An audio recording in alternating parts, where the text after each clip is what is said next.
Hello, hello, what's up everyone? How's it going, guys? I hope you're all doing well.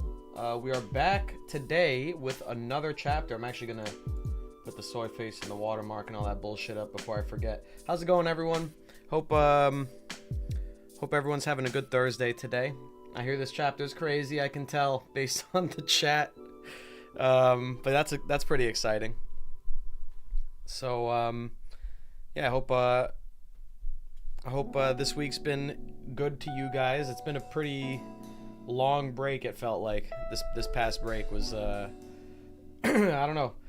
I guess the combination of all the breaks recently with the chapters, like in between every other chapter, almost it feels like, has definitely made each successive break feel even longer, because each time we come back from a break, Oda drops some bombshell of a chapter on us, and then we're just left to sit with that for like 2 weeks. So yeah, but I'm glad to be back. I'm glad that the chapters are back. It's exciting. I've already seen the title for this chapter, so I know that I'm in for a good one based on the title alone. Yeah, I also saw people were talking about Diablo. Diablo 4 looked okay.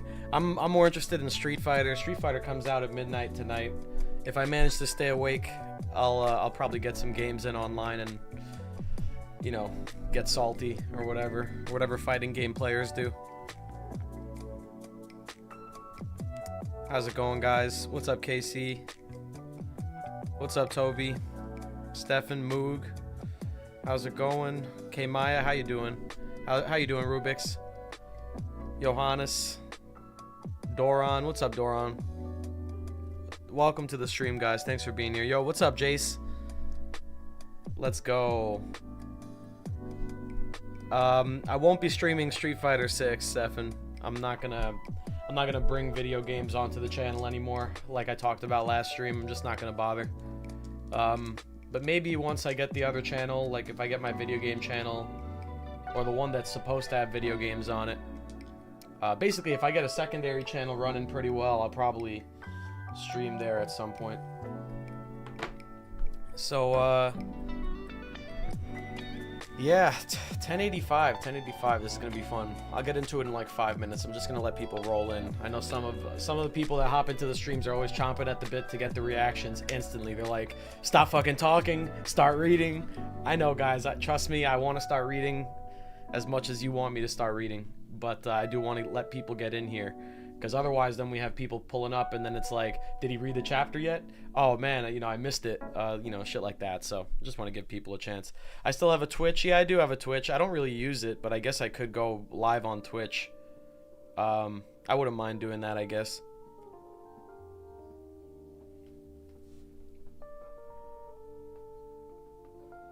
Yeah, I guess I could use Twitch. That's a good point. I've been thinking YouTube only lately, but that might be the play.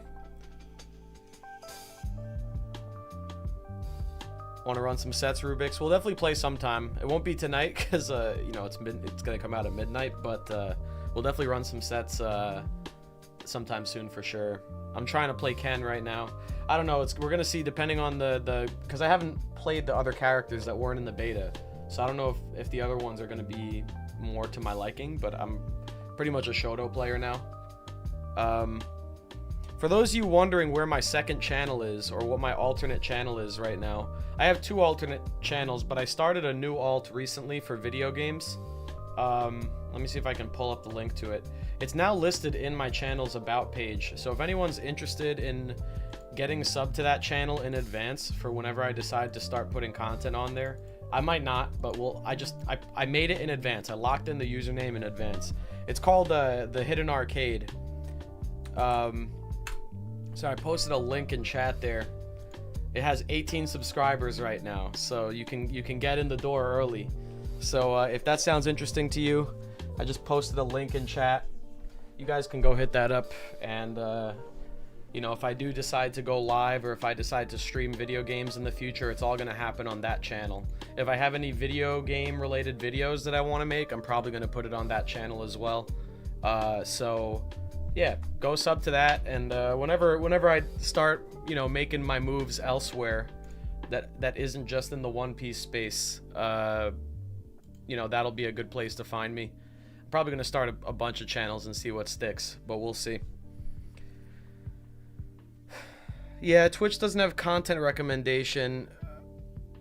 Yeah, the thing, yeah, so Juxtaplicity, I agree with that because I don't get hurt by the algo, but the thing is, it also makes it, I feel like it makes it harder for people to find you on Twitch, right? I feel like you got to start your audience elsewhere, or you got to be insanely good at a video game. Like if you wanted to make it on Twitch, you got to be really good at some video game, and you just got to play like 24/7 in front of a camera. So, oh wow, it's already at 42 subs. Hell yeah. Cool. Yeah, so if you want to see my video game streams and me playing video games and doing all that stuff, check out the Hidden Arcade. Appreciate you guys. Thanks for subbing. And once I get some more plans with that channel, like what type of videos I want to do, what type of content, I'll probably be uploading on there too, not just streaming. I also noticed that the likes of the stream were only at 41 likes. We got like 120 viewers, so 30% ratio of likes there. Let's get the likes up, and I'll start reading very soon. I'll start reading probably. I'll set a number because that's what the smart guys do. They set a number. If we can get to I don't know, fucking 70 likes, I'll just start reading no matter what. Let me just get to a couple chats before I do. Gotta earn that street rep on Twitch. Yeah, you gotta have a reason for people to watch you on Twitch. I feel like the only reason people would watch you if you're not good at a video game or something is because of your personality. But you have to establish your personality through some avenue. You can't just go on Twitch and just be a funny guy and sit in front of a camera and then all of a sudden people are gonna flock to the stream. You gotta have some reason for people to like watch you and find out about you, and then they'll realize, oh, this guy's kind of cool, and then they'll watch your content then. But like, you can't just like, I feel like the misconception is that you can just go on Twitch, start a Twitch channel, and then just be like entertaining, and then you're just gonna get like a massive audience like Ninja. Like, that's not how it works. So, all right, well, we already got there with the likes, it looks like. So I gotta keep my promise, guys. I'll just say one more thing. Yeah, once I get the Twitch up and running, maybe we'll get the hot tub streams going. Yeah, Johannes. Moog says never delete the Hidden Island live channel. There's some gems in there. Well, all the VODs on that, I'm probably gonna re-upload to this channel and make members only. And I'm gonna repurpose that channel pretty soon, actually. And I think that channel is going to be like my, you know how like BDA Law has Brago D-Ace, like he has that alt channel where he does like his alternate videos that maybe aren't like the mainstream type of content that people want. I was thinking, you know, people clearly don't, on the main channel, people clearly don't want the shorter experimental videos by and large. So if I have another channel, why don't I just put them there? And then people that want those videos will sub to that channel, and they'll just follow that channel. And then people that want the big long videos will sub to my main channel. And yeah, that's probably the smartest way to do it. So I think that would be, yeah, I think that would be the play. But that alternate channel I took off the page. I'm gonna rework it. I won't put it back up for everyone until I rework that whole thing. All right, guys, I've delayed long enough. Let's rework. Let's read the chapter. All right, let's get into it. Chapter 1085, The Death of Nefertari Cobra. Real quick before we start, things that I'm hoping for this chapter. I'm hoping for emu face reveal, emu name reveal, emu gender reveal, literally anything emu reveal. I'm like down for this chapter.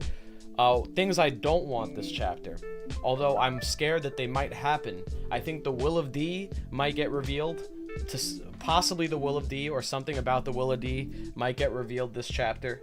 The reason I don't want that right now is because I had the inklings of a theory brewing in my head this week. Like, a new theory finally hit me.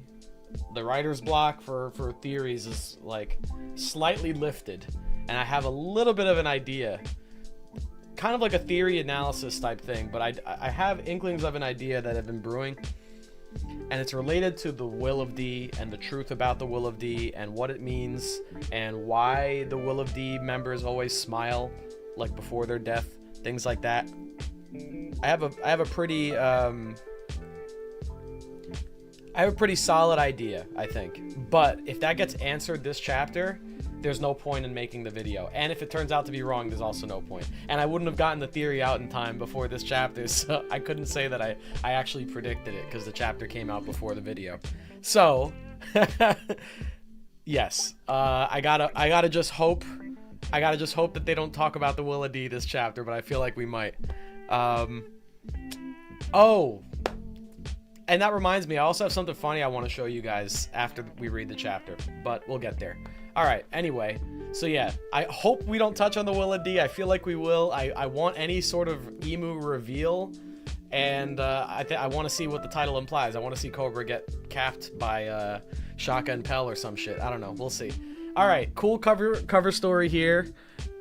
I feel like that tonally this is maybe supposed to set the tone for the chapter, like Frankie crying, departure, right? The death of Nefertari Cobra. The turtles going out to sea. Frankie encouraging hatchling turtles on their way to the sea. Interesting.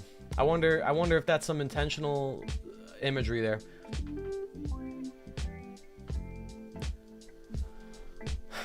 The impossible ruler. No one is ever supposed to sit there. No individual should have the power to control the world.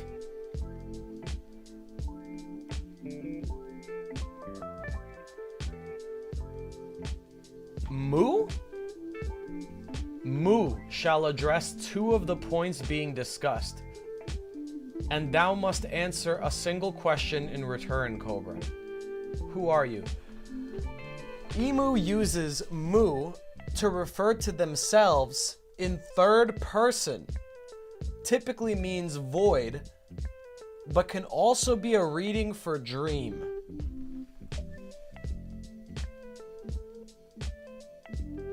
I feel like there's some Parvision theory that talked about that. Like that sort of meaning. Or like an Artur video. One of the two. Mu. Oh, so this is Emu speaking. Right, I wasn't even paying attention to where the text bubble was pointing to. Mu shall address two of the points being discussed, and thou must answer a single question in return, Cobra. Okay. I've heard the name Emu before. It could be a coincidence, but one of the first 20 was also called that.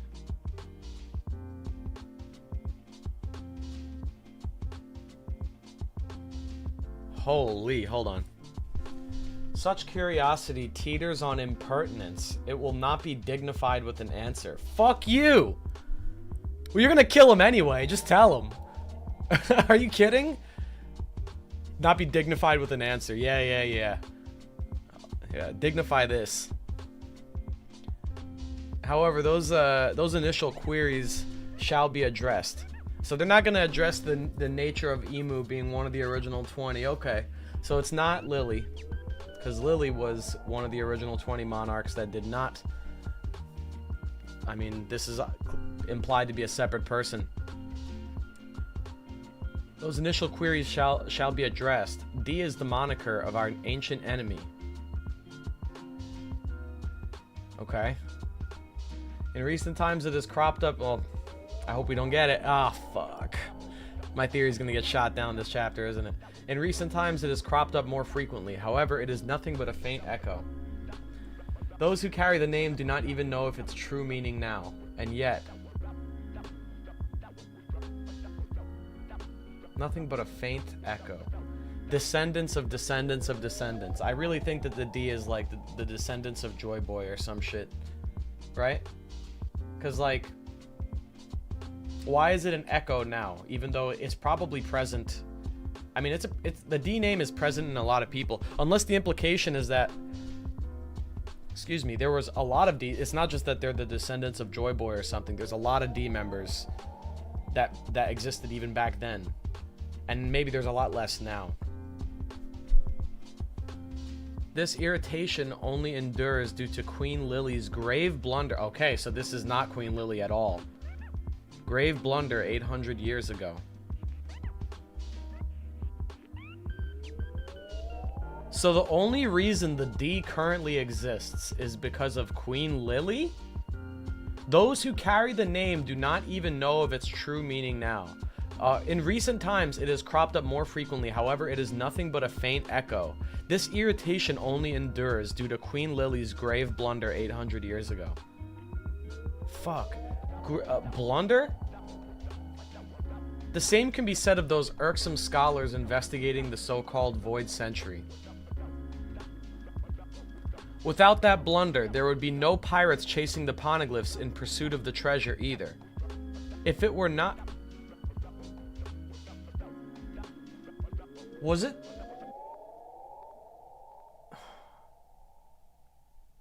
Without that blunder, there would be no pirates chasing the poneglyphs in pursuit of the treasure either.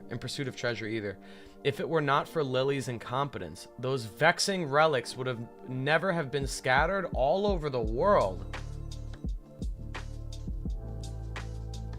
I'm stunned that Emu's just talking, and we got a fucking chatterbox over here, guys. Yap, yap, yap, yap, yap. Emu's just talking and talking. Never thought I'd see it. Never thought I'd see it. Got a chatterbox. Alright, I get it already. You don't like the poneglyphs. Sum it up in a couple words, dude. I don't got all day. You think I have time to watch a 40-minute video? I'm sorry, you think I have time to listen to a 40-minute speech? Give me the TikTok version. The release of the poneglyphs was the worst possible outcome for us.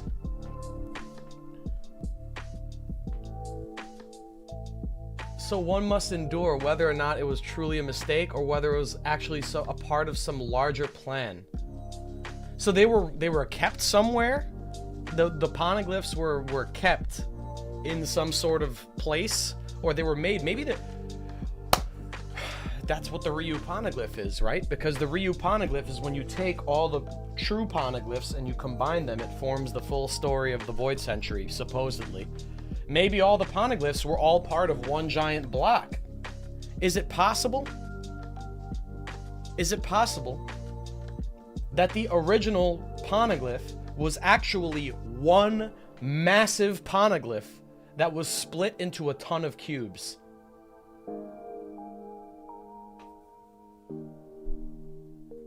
It could have just been one massive wall of text, and then they got split into a grid of many cubes and then got spread over the world. Maybe that's what Buggy's fruit... Maybe someone had the awakening of Buggy's devil fruit and used the Bari Bari no Mi. Is it the Bari Bari? And used it and chopped up all the poneglyphs into blocks and spread them everywhere. Wait a second. The release of the poneglyphs was the worst possible outcome for us, so one must wonder whether it was truly a mistake or it was actually part of some larger plan. Oh no, these guys got straps. Oh no. Every one of them got a heater on them. Every single one except for the dude with the sword. He's the one weeb in the group.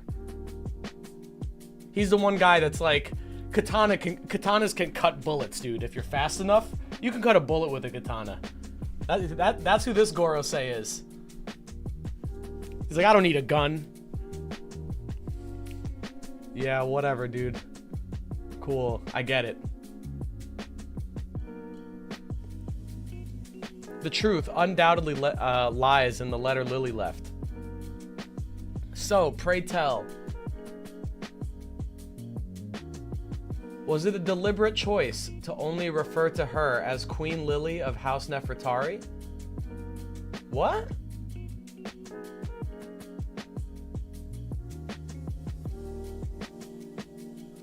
Was it a deliberate choice to only refer to her as Queen Lily of House Nefertari? What do you mean? Go ahead and divulge the full name on her letter as written. They've got me. I suppose there really is no chance I'm leaving this room alive.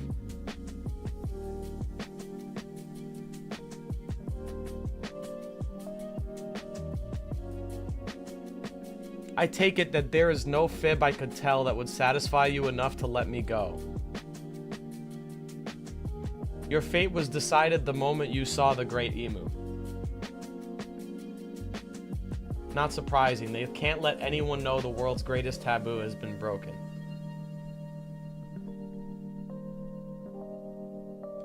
The atmosphere here feels a little sinister. What's going on? The truth is, the letter from Arabasta's ruler 8 centuries ago was signed by Queen Nefertari D. Lily.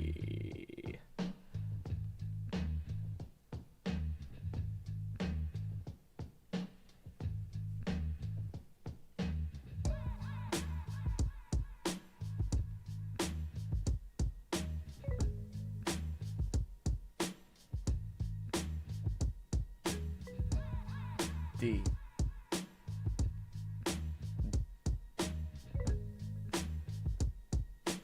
What? What the fuck just killed him?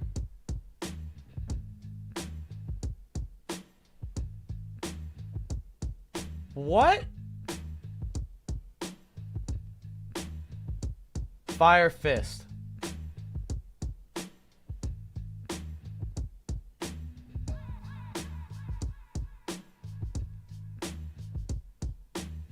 Smothered Mate. Where did this one come from?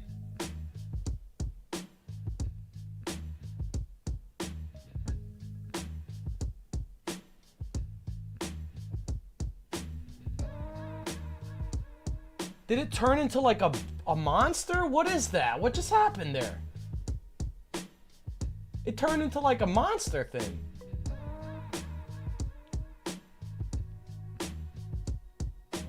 What the? No way! They are all fucking monsters or something. What? I was hoping I'd be able to take you all out in one move. After all, there was no way I could have known that hell was located here at the very top of the world.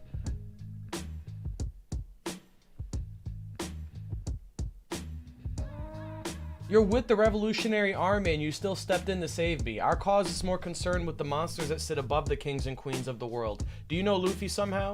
He stepped in once to save me too. Haha, that sounds like him alright. Yo, what? What are these guys, man? Is that fucking Big News Morgans? This guy's Ganondorf over here. We got, oh, I'm sorry, Ganon, not Ganondorf. Ganondorf's the human version. That's like a pig guy. This is like a bull guy. Is this CP9 all over again? What is this shit? That's crazy. And then Emu just, like, Emu in the top here just, yo, what's up? Like, crawling down the fucking...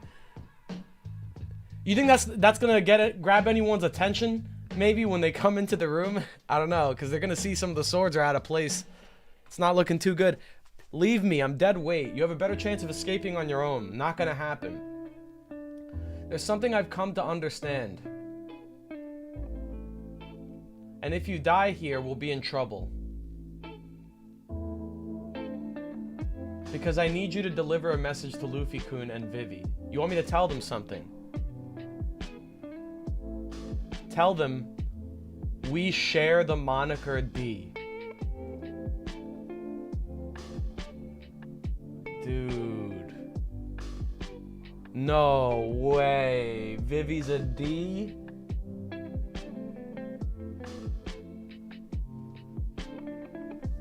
No way. What the...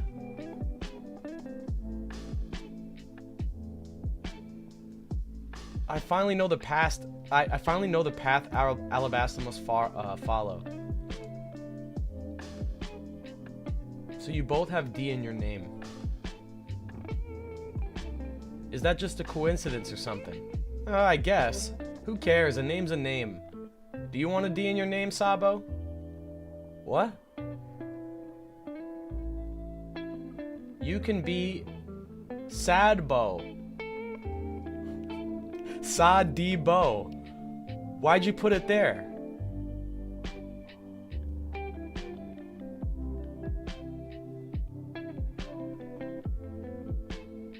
Is the D name not a fucking hereditary name? Is it like something that maybe like people shared like, I don't know, like they had like a brotherhood a long time ago and they all took the D name as like a sign of their friendship, and it's not like a because I thought it was a hereditary thing this entire time.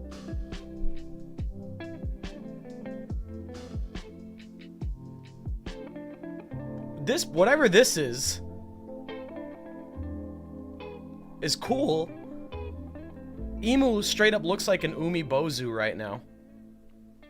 It looks like Emu looks like the soul conjurations that Big Mom made. The conjurings, like those like ghost looking things with like the two eyes. That's straight up what this looks like. King Cobra.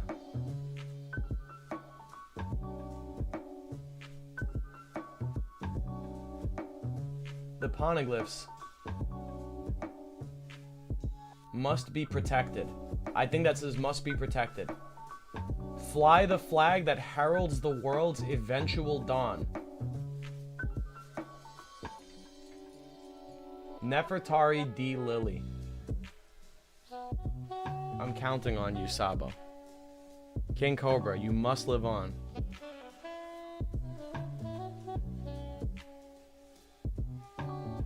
Who's there?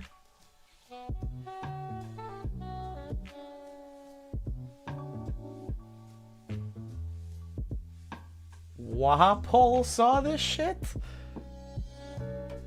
Wapol saw this? That's why he's with Vivi right now. Cobra the Senile has gone and got himself killed. I never liked him, but how can I celebrate after witnessing something so terrifying? I've stumbled upon the biggest skeleton in the government's closet. I don't even want to know who that was. They will end me. Yeah, they're literal demon people. What is that? They're like demon people, bro. Fuck any other theories about what the world government's hiding. If it just came out that the people at the top were these like monster things, like what is that?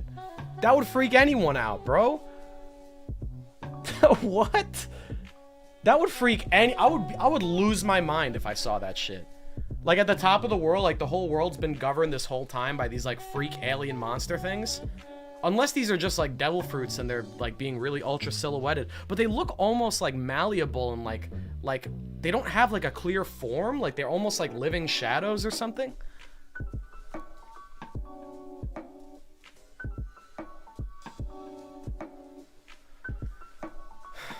Man, the shadow people meme is coming true, huh? The government is ruled by shadow people, huh? That's crazy. That's wild. It seems that King Cobra and King Wapol are not yet present. We just received word that the two of them will not be attending and that we are to proceed without them. Perhaps King Cobra's impassioned speech drained him. Maybe he considers his job done now that the dissolution of the warlords has been approved. Let us move to the remaining matters on the agenda. Now then, concerning the coalition of the 4 northern nations calling for independence. That's crazy to think about, that Alabasta was Luffy. That's like the kingdom of D, right? Like, or like that has to be like one of the original D kingdoms, especially with all the tombs and like the Egyptian references that are there on the poneglyphs. Like that changes a lot about the Alabasta arc in retrospect, and Luffy's like bonding moments with like Vivi and Cobra. Oh shit.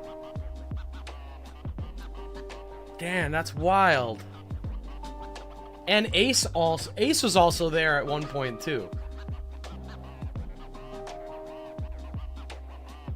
Now then, yeah, okay, I read that. Shirahoshi, the conference is almost over. Let's go wait at the Red Port. We won't have to deal with the celestial dunces there. You okay? I was hoping to say goodbye to Princess Vivi. I wonder where she went. What's the big idea? You better untie me. Whose orders are you following? I'll tell the whole world about this. A guest room in Pangaea Castle.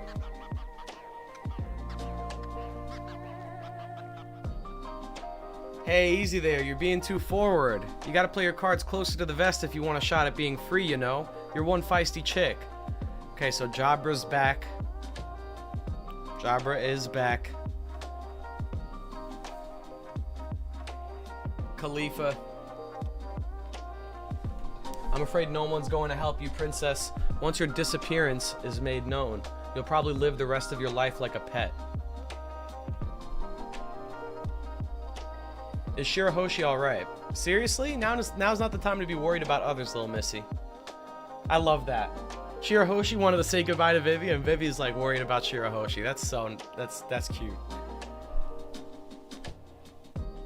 We received word that more trouble broke out around her earlier, but she apparently came out of the ordeal unscathed. Thank goodness. Punks who ended up assaulting the celestial dragon that was trying to kidnap the mermaid princess boldly proclaimed their victory, giving their names and everything. The guests in the courtyard were stunned. We're members of the Straw Hat Fleet. Meanwhile, at the home of the gods, Fujitori's actions helped the revolutionary army free the slaves. And that obviously pissed Ryokugi off, so they went at it. I wanted to see that. What's the deal with this year's reverie? Yeah, it's a good question. Like a pet? Give me a break. Looks like I'm gonna have to do something about this.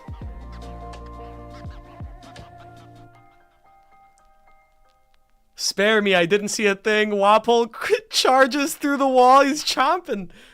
Oh, man. Is it pizza time? This is like Pizza Tower when Peppino's running at full speed. Wapol's at full speed right now, chomping through the wall. Spare me, I didn't see a thing. Wapol, out of the way. This is my chance. Move already. You'll never take me alive. So she jumped in. She jumped into the jaws of the beast and escaped. Chapa, what was that? What's wrong with the, Oh, I don't have looping turned on for the music. Oops. There we go. Hey, wait a sec. Vivi's gone, huh? Oh, darling, I've been looking for you. Where the devil have you been? And who is that young lady with you? Hey, Wapol, how much further are you gonna go? As far as it takes. I'll run to the end of the world if I have to. Sounds good to me. Let's go. Don't tell me you're running away with a mistress. Owned. That's hilarious. First off, that's hilarious. Second, Drum Island into Alabasta is now a goated combination just for this. The setup that happened there to make this happen and possible, I appreciate very much. I love this ending.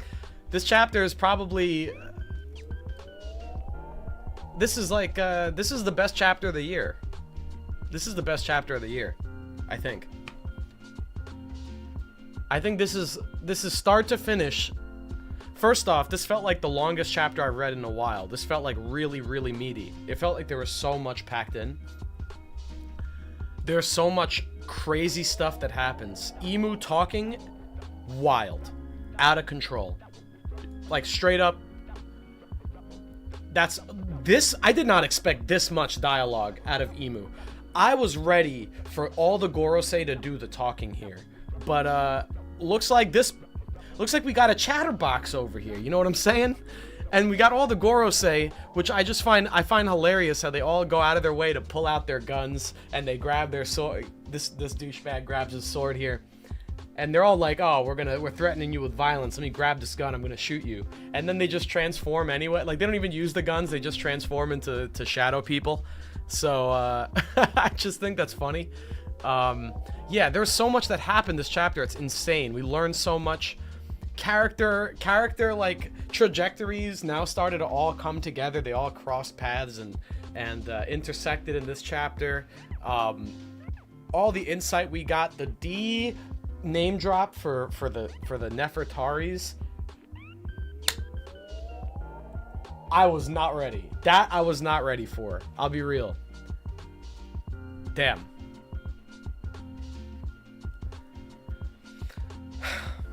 Wow. Okay. Yeah, I mean, I got nothing else to really add beyond I loved every second of this chapter. This is probably the best chapter of the year thus far. I know that there's a lot of contenders, like the chapter with Shanks one-shotting Kid, and the Garp chapter, and there's like a bunch of good, really good chapters that came this year. I'll be honest, but hear me out. those chapters, we remember them for those like major panels, like those endings there. Like the end of the chapter, Shanks takes out Kid. Boom, Kid's out. They hand over the poneglyph rubbings, chapter's over. That's like what we think about with that. That's like the hypest part of the chapter. Same thing with the Garp chapter, right? Like the chapter, I remember popping off like crazy when Garp, you know, flew in with the Galaxy Fist. Yeah, that's cool too, but that was like the tail end of the chapter. It made the whole chapter worth it. It was amazing. But this chapter, start to finish, is just bang, bang, bang, bang. It's crazy, man. And I actually want to see something. I want to test something. Do we get to see Cobra's final moments here? Do we see him die with like a smile on or something, being a D? That's something I'm wondering. Doesn't seem like he did. Seems like he went out.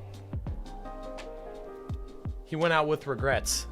You know? He didn't face that he didn't face death like the other D members do. So I wonder if that is an inherent quality, or if that's something we've just kind of associated with the D and falsely associated, like all D members smile at their final moments. Like, not necessarily. Cobra didn't, technically, and then Blackbeard, when he was faced with death, he didn't smile. He begged for his life. So, you know, whatever the D name's about, and now we see that, you know, the whole thing with them giving Sabo a D. I know jokingly, but I don't know if that's like Oda trying to say something about how the D name was handed out, or what the deal with that is, or whether or not this is just Sabo's first exposure to the D name through Luffy and Ace. But the fact that they just want to kind of give it to him and they're sworn brothers tells me that like maybe it's not as locked in and hereditary and like a royal family sort of thing as I thought at first. Maybe there's a little bit more flexibility to this, and there's probably a bunch of characters in the story that we don't know are D members yet, but might secretly be. So I think that's really cool and interesting. The Lonely Mage, I'm assuming that's is that Reese? Welcome to VIP, homie. I see the avatar's the same. Welcome to VIP, bro. Thanks for joining. Best chapter until the next chapter. LOL. Oda cooking. Yeah, for sure. Johannes asked if my D theory still works. Let's think about that. Let me answer this super chat real quick, and then I'll answer that. Will of Guild, thank you for the $5. He said, I'm glad Emu had enough respect to at least give Cobra some answers. LOL. Or maybe it was just him being egotistic about it. Also, Nugget sweeping. Hype that. Yeah, so I think with the oh, I'm not gonna dignify you with an answer thing. I think that's just I think that's literally just the hand of Oda saying, I can't tell you everything right now. Like, realistically, right, there's no reason. Emu's gonna kill him anyway. There's no reason for Emu not to say or answer certain things where it's like, what's the D? What's the meaning of it? Because Emu's like, you shouldn't be asking these questions. That's you know, I'm not gonna dignify it with an answer. But it's like, bitch, you knew I was a D. You asked me these questions knowing I was a D. You know there was a D in the letter. So what are you pussyfooting around the subject for? I really think it's just that Emu can't, like, if Emu were to just drop all the info on Cobra here, we have nothing else to discover ourselves in the story. Oda has to leave some stuff ambiguous and mysterious, so we can't have Cobra get all the information, you know what I mean? But yeah, does the D theory that I was thinking of still hold up? Possibly not. Possibly not after this chapter. I'm gonna have to reevaluate it and look at the details more. I do think that the Will of D might have a direct connection to some of the ideas that I was thinking of, and I just don't see that exemplified in this chapter when we meet a brand new D member, or we're made aware of a new D member. I don't see that in this chapter, like the supporting info that I was looking for. So that's a little bit of a turnoff for the theory for me. But that doesn't mean it's gone. I'm gonna just have to put more thought in.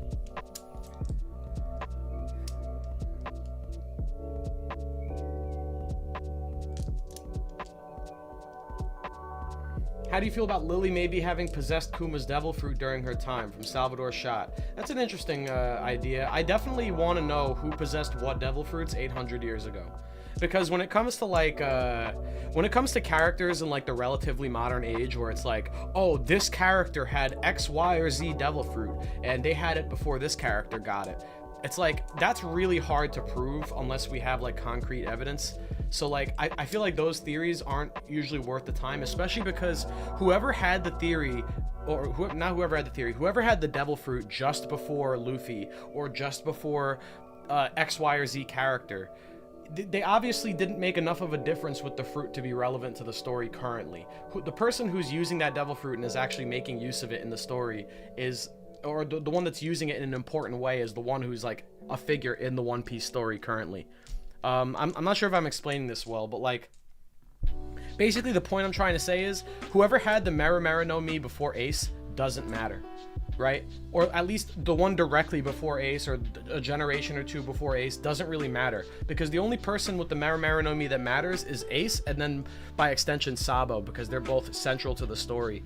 So in that respect, I don't give a shit about who had a devil fruit in the past, except when it comes to 800 years ago. If we go 800 years ago or 900 years ago, all of a sudden, who had what devil fruit becomes a lot more important, because there's a lot of symbolism there. There's a lot of circumstantial stuff that could be affected by the use of their devil fruit that would have affected how the world is in the modern age, right? We don't have recorded events of people using devil fruits for like crazy world-changing shit, but like someone maybe 800 years ago or 900 years ago using a devil fruit to like shape an island, or to like make an island, or to make some sort of legend, you know, be, I think that is a lot more important to the story, a lot more interesting.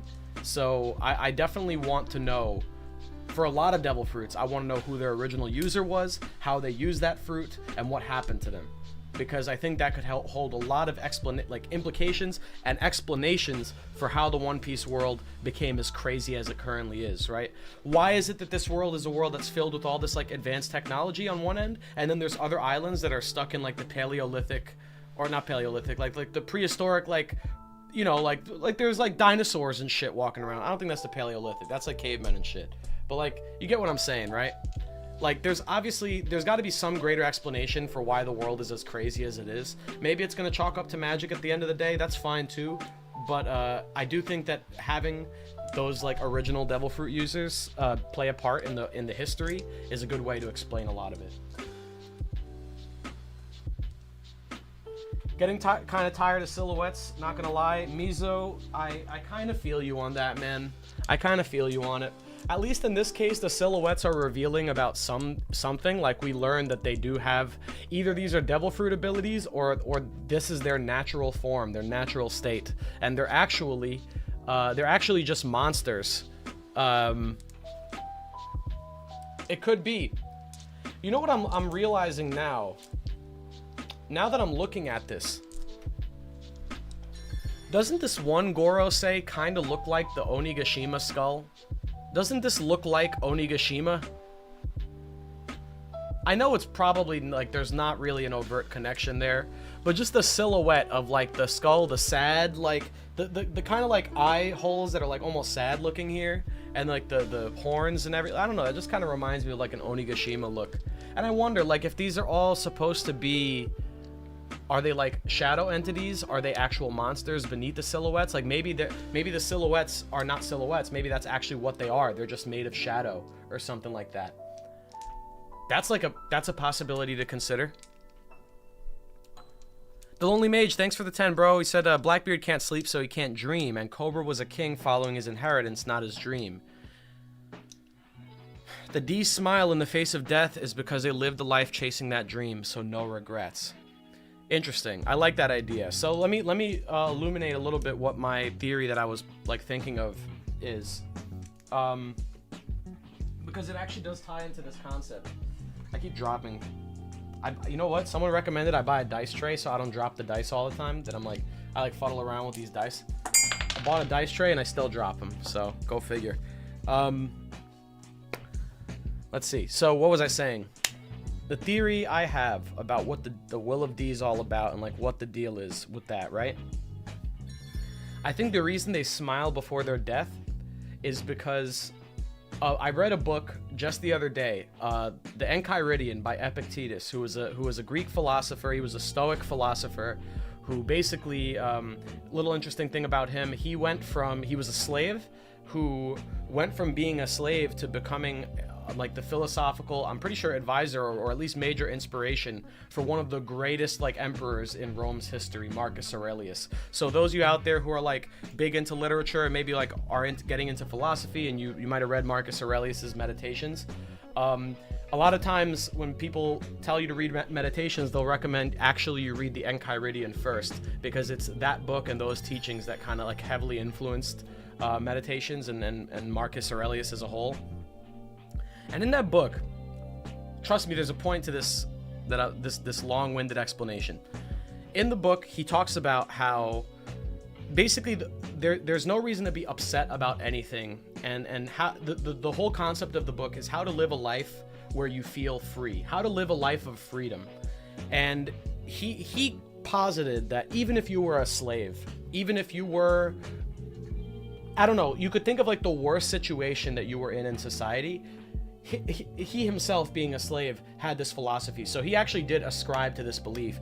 He didn't care that he was a slave, because for him, his philosophy was the only way you can be free is kind of like similar to Buddhism, where you like pain comes from desire. He felt that our desires are misaligned, right? You feel pain when someone disagrees with you. You get angry at that because to some degree you're admitting that they're right within yourself, or that you share some of their belief within yourself. Otherwise, what reason is there to be angry? They're clearly misinformed. They're misinformed about their opinion, whatever. If you are being downtrodden by someone else, he believed that this is simply the lot that life has given you. Everything, he was kind of deterministic in nature, that everything was the way it was, and destiny plays out the way that it plays out. And the only way to truly be happy is to discard your desire and your wants for pleasures. All the pleasures and all the pains in your life enslave you. And that even if you were the richest man in the world and you weren't a slave, and if you were free, the pleasure seeking of, chasing after women, chasing after drugs, eating food, or the pain avoidance. The opposite of pleasure seeking is pain avoidance. Avoiding people you don't like, avoiding danger, avoiding violence, avoiding things that could harm you. Those sort of things. People are enslaved to their own mental prisons of pleasure seeking and pain avoidance. And he said that these people cannot be free no matter what status in society they hold. They have to the only way to truly be free is to discard, to a degree, is to discard that desire of avoidance or of pleasure, and to change your desire. Your desire must change so that your desire is simply to be in accordance with the flow of the world, with the flow of nature. So essentially, he believed that will, and that your will, was something more powerful than anything of the physical body, and that through your will you could achieve freedom. Through a focused will that tried to avoid the things that he believed mentally enslave you, like pleasures and pains, to avoid those things and to not care about them. To say, if you're feeling pain, he told himself, this is just my body feeling pain. I still have the capacity to think.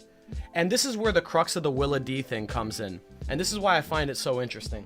Because he believed that essentially the reason that we are all enslaved by these things is because nothing of the world belongs to us. We like to ascribe things of the world to us and say that this shirt belongs to me, this stream belongs to me, this body belongs to me. But at the end of the day, these things will all return to the earth. My body will return to the earth. If you own something, if something belongs to you, you have control over that thing. But do you have control over your health? Do you have control? Do you have control over who likes you or who doesn't like you? Do you have control over what happens to you? You don't have control over the weather or anything like that. So these things don't belong to you. The world and your life and your body technically aren't yours to be upset about, because you can't actually control what happens to them. So in his belief, basically, anything, the only thing that really belongs to you, the only thing that is truly yours, is your ability to decide things, your ability to desire, right? you can desire the wrong things, and oftentimes he believed that people got upset in their life because they desired the wrong things. Their desires were against nature. Their desires were in conflict with what nature and fate wanted for them. So that's why they got angry. They tried to beat against the tide and then got pushed back. So those whose will and their desires are not in line with nature experience all the turmoils and pains of the world. But the one thing that you can control that belongs to you, and this kind of is like the I think, therefore I am sort of thing, right? That whole concept of I think, therefore I am. The only thing that you can know for certain is that you are a thinking being, because to rationalize that, you acknowledge that there is a person doing that thinking. Same concept here. The only thing you have full control over, you don't have control over your life, your body, your health, none of that. You do have control over your desires and your reaction to those things. And basically the point is desire, and this is the kicker. So now think back to Egghead Island, think back to York, think back to the whole desire copy of Vegapunk, like how the one part of Vegapunk that was centered around desire and greed was the one that went haywire. Think about this. The one, and this is what Epictetus and this is what the Stoics suggest, is that the one thing that no one in the world can enslave or control, the one thing that cannot be controlled and that you yourself have the full control and power over, is your desire. What you choose to want in this world, what you choose. I want to do this, I'm going to try and do this. Basically, your capacity for thought and rationalization is yours and yours alone. No one can tell, for example, no one can tell you the sky is green, and then you have to believe that. Can I force you to believe that the sky is green? I can't. It's your choice whether or not to accept that information. No amount of torture, slavery, death, pain can make you truly accept false information as true if your mind refuses to do so.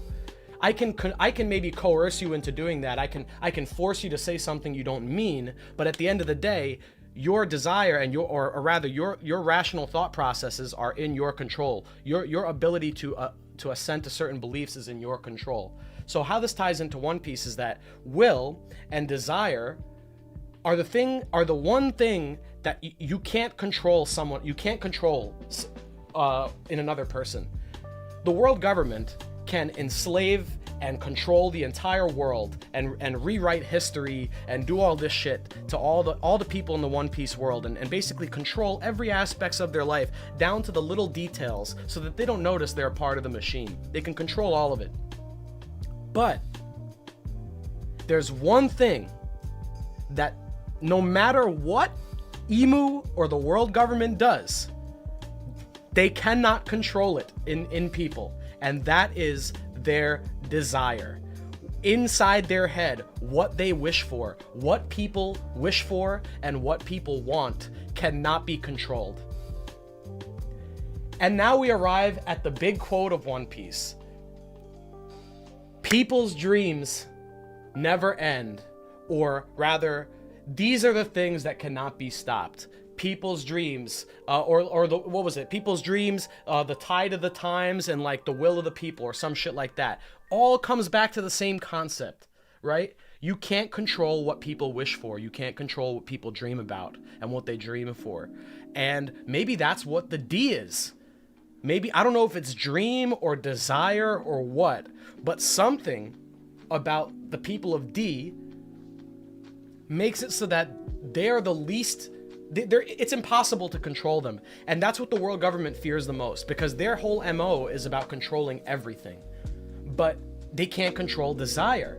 You can't control York. York went fucking haywire. The one Vegapunk that went their own way and chose to do something else was the Desire Vegapunk clone. And what was the Desire clone? What did they say? I'm going to become a celestial dragon. Essentially, in other words, my desire makes me want to be more than just this Vegapunk. I want to be something else. And now, once again, let's tie this back. Let's go back to Devil Fruits. Well, I want to be something else.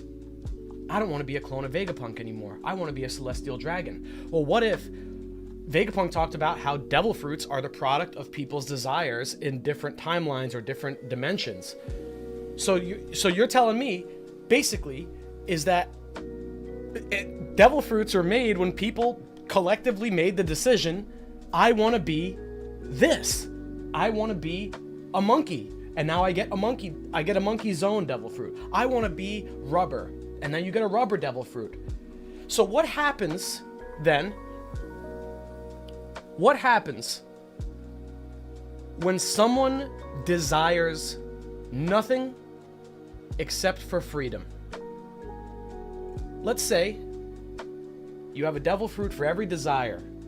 Well, what's the devil fruit that forms when you desire freedom?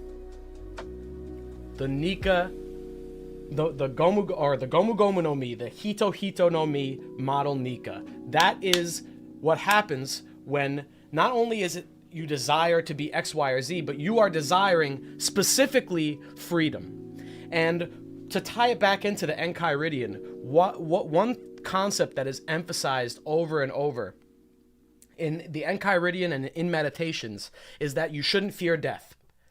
Death is a natural process. It is a natural part of the world. And the whole idea of Stoicism is saying, or part of it is saying, death, just like everything else, is in the flow of nature. To be happy and to be free, you have to go with the flow of nature. You can't go against destiny. You can't go against the gods. You can't go against fate in terms of the way it's been written. Okay? They kind of picture themselves as actors in a play, and you just kind of have to play your part and do your dance. And when death comes, it's you returning to the place from whence you came. So just like any other process in life, you know, you should approach death with open arms. That's the way that Stoics thought about it, where it's like, only kids are afraid of thunderstorms. That's, you know, obviously not true. Some people are afraid of lightning and thunder as adults, whatever. I'm not trying to say anything about that. But the point is, the logic they're using is like, children are afraid of things they don't understand and natural processes that they don't understand. The Stoic mentality is to not fear death and is to embrace it, because that is the flow of nature. And as a matter of fact, if your one desire in the world is to be with the flow of nature, then anything that is included in that flow of nature should be something that you desire. Thus, when death comes for you, the Stoic philosophy suggests that you should desire it just as much as anything else that's in accordance with nature. You should desire nature to be as it is, because it works the way it is. So that made me think, well, if the will of D is a whole desire-based thing, and maybe their desire is to like be one with the world, I don't know what that comes down to, but maybe the reason they smile in their last moments is because they truly embrace death in that way, where they're not afraid of it, where they're like, nope, this is just another step. No, this is in accordance with my desire, right? Most people are upset or sad or crying when they're in their final moments in literature and stories. It's always dramatic. You know, they're always, they don't want to die. They beg for their lives and things like that. But all the Will of D face their deaths with a very adamant and like brave composure about them. And oftentimes they smile in the face of death, because I think what it really comes down to is that they've accepted fate. No matter what happens, they have accepted fate for what it is. And that goes to Blackbeard as well. Blackbeard faced death and impelled down. And then when Shiryu came and saved him, they talked about how, oh, this must have been in the cards. It's like they don't give a shit about dying. They go with what destiny has set forth for them. And maybe the reason that people are upset when they die in stories and stuff is because they have regrets and they don't want to die. But maybe with the Will of D, the reason they all die with a smile is because they are choosing to die there. It is their choice in that moment to die, not anyone else's. It is their desire, because they have accepted the way that the world has played out. And if that is their moment to go, then so be it. And that's basically the theory. That's basically the idea. This chapter with the Cobra Will of D thing, like, he didn't smile in his final moments, which is what hurts. It's what hurts my like concept here a little bit. I'm sure I could find some way to explain around it, but we also have characters that aren't D members who smile in their final moments. Might turn out though, I mean, look, if the Nefertari family is also a D, who's to say that the Kozuki aren't also a D? right? Maybe the reason Odin smiled in his final moments was because he was actually a D member, and we just didn't know. It's like a hidden thing. Maybe all the Kozuki, just like the Nefertari, are all Ds. So that's just something to think about. Now I'm done ranting. Sorry about that. Let me get to the super chats. I know I missed a bunch. Let me answer all of those. And then I'll get back to talking in chat like normal. I just kind of wanted to take the opportunity to explain what I've been thinking about lately. I've been doing a bunch of reading recently, and those are some of the thoughts that have been kind of like coming to my mind as I've been going through these books. That's been like the fuel for this next video, if I do decide to make this video with this topic. Otherwise, I'll just clip this explanation and just post it on YouTube or something. All right. Okay, Will of Gil, thank you for the $2. He says, Emu is a femboy. Mark my words. Okay. I mean, look, I'll when it turns out that's not the case, I'll bring this super chat back up, and if it turns out it is the case, then we'll give you a wall of Chads and W's. So either way, it works out. Either way, it's all good. Hold on, guys. The music stopped. What's going on? There we go. Monkey D. James, thank you for the $2. Vivi and Shirahoshi are the two sovereign. That is a good idea.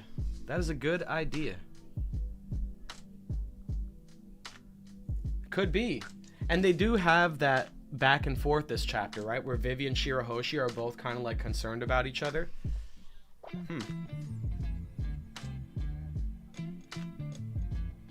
I like that.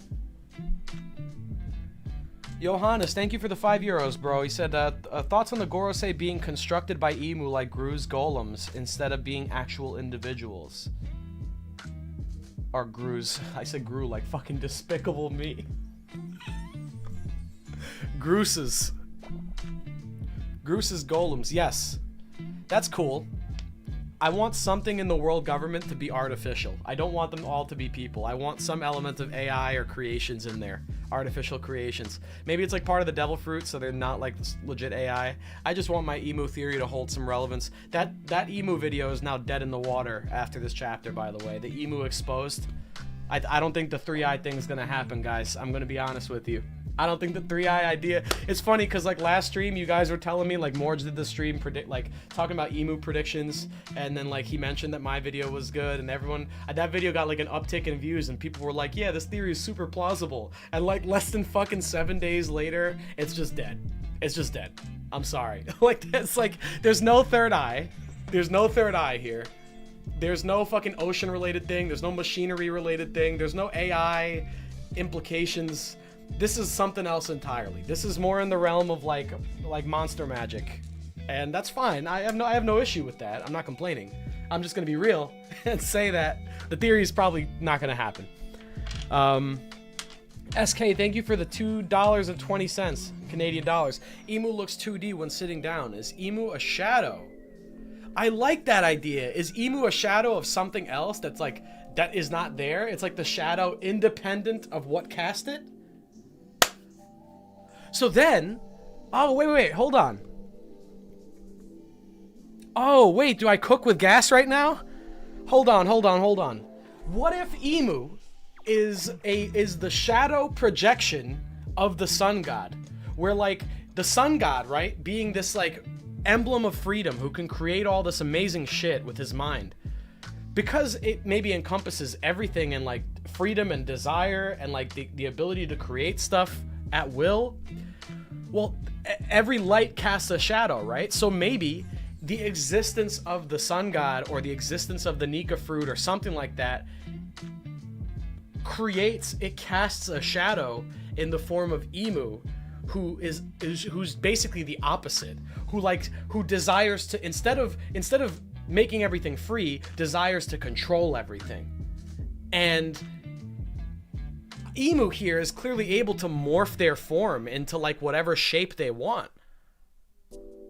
Right? Like or not whatever they want, but it looks like they can like do the arrow thing, they can transform. Like maybe it's the shadow Maybe it's the shadow of Joy Boy. Maybe Emu is the shadow of Joy Boy. I like that.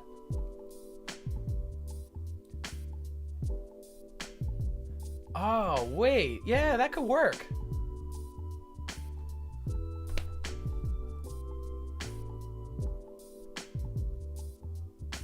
Yeah, that's I'm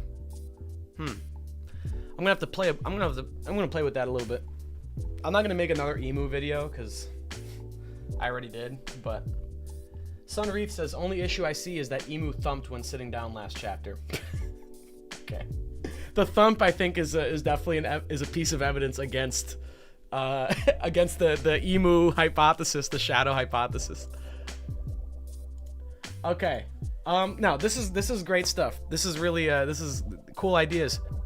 Mr. Rubix, thank you for the $10, bro. He said Sai pointed out the arrow attack might be a 2D object, like a drawing that is made real. When Sabo is attacked, you only see a shadow under the arrow right where it starts leaving the ground. So, because this is going back to that theory with Leloucia, right? Where like something was like Leloucia was crossed out on a map by a paintbrush. That's a good idea too. I like that. Maybe Emu has some sort of like painting or like yeah, like they can like make things real. I mean, that's kind of Conjuro's ability. I'm not sure what the unique factor in it is, but I think that's pretty cool. Let me see something. Okay. All right. So, guys, I have a pleasant surprise for you all today. Before I continue, let me just say, I don't know if I already said, but yeah, thank you, Rubix, for the 10. That was really appreciated. Thank you for all the donations so far, guys. That's very generous of you. I have a treat to share with you all today. Those of you that are in the Discord may already be aware of what I'm about to share today, but I think I'm just gonna get into it. Hold on, let me take the filter off. Okay. Let's go to my desktop here. That's a cool little desktop, right? That's got that on Wallpaper Engine. It's really nice. Feel free to go look for that one and copy me because it's a fucking boss desktop background. That little Nintendo 64 logo. That's not the treat, by the way. That's not what I'm showing you guys. It has nothing to do with what I'm showing you. It's just a consequence of me going to my desktop. So I'm just gonna talk about that. Quick before I show you the special thing. Mega Elijah, thank you for the $5. He said, since Sabo now has a message for both Luffy and Vivi, are the Revolutionary Armies, Vivi, and the Straw Hats going to rendezvous on Egghead, Elbaf, Dragon and Luffy finally meet? I don't think it's going to be on Egghead. I think Egghead, whatever's going to go down on Egghead is going to happen pretty soon and pretty suddenly. And the whole island's going to be a shit show, and things are going to go down. I think it's going to be like God Valley 2.0, and I don't think that includes the Revolutionaries and all that stuff, because that, especially like Vivi and them, I think that's a separate plot line being built up, and I think that's going to play out in a separate location.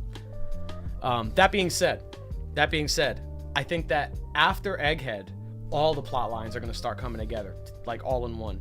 So it might be Elbaf. I don't know if Elbaf is the next Straw Hat destination, though. I don't know if that would be where Dragon and Luffy meet. It would make more sense for that to be where him and Shanks meet, for me personally. Monkey D. James, thank you for the $2. He said Emu has a Matsumika Boshi fruit. That's an interesting idea. I like that. So for those who don't know, the Matsumika Boshi is the Shinto god of chaos, I believe. It's a chaos and darkness. Basically a really, really evil, it's just like a god of evil shit. Like, have you ever just like, it's basically the god of like the YouTube comment section. It's really dog shit. It's a dog shit power. I'm sorry. It's like he basically is the god of like all bad things. Kind of a dick. Not to be mean to Shinto followers. I just mean specifically a Matsumika Boshi.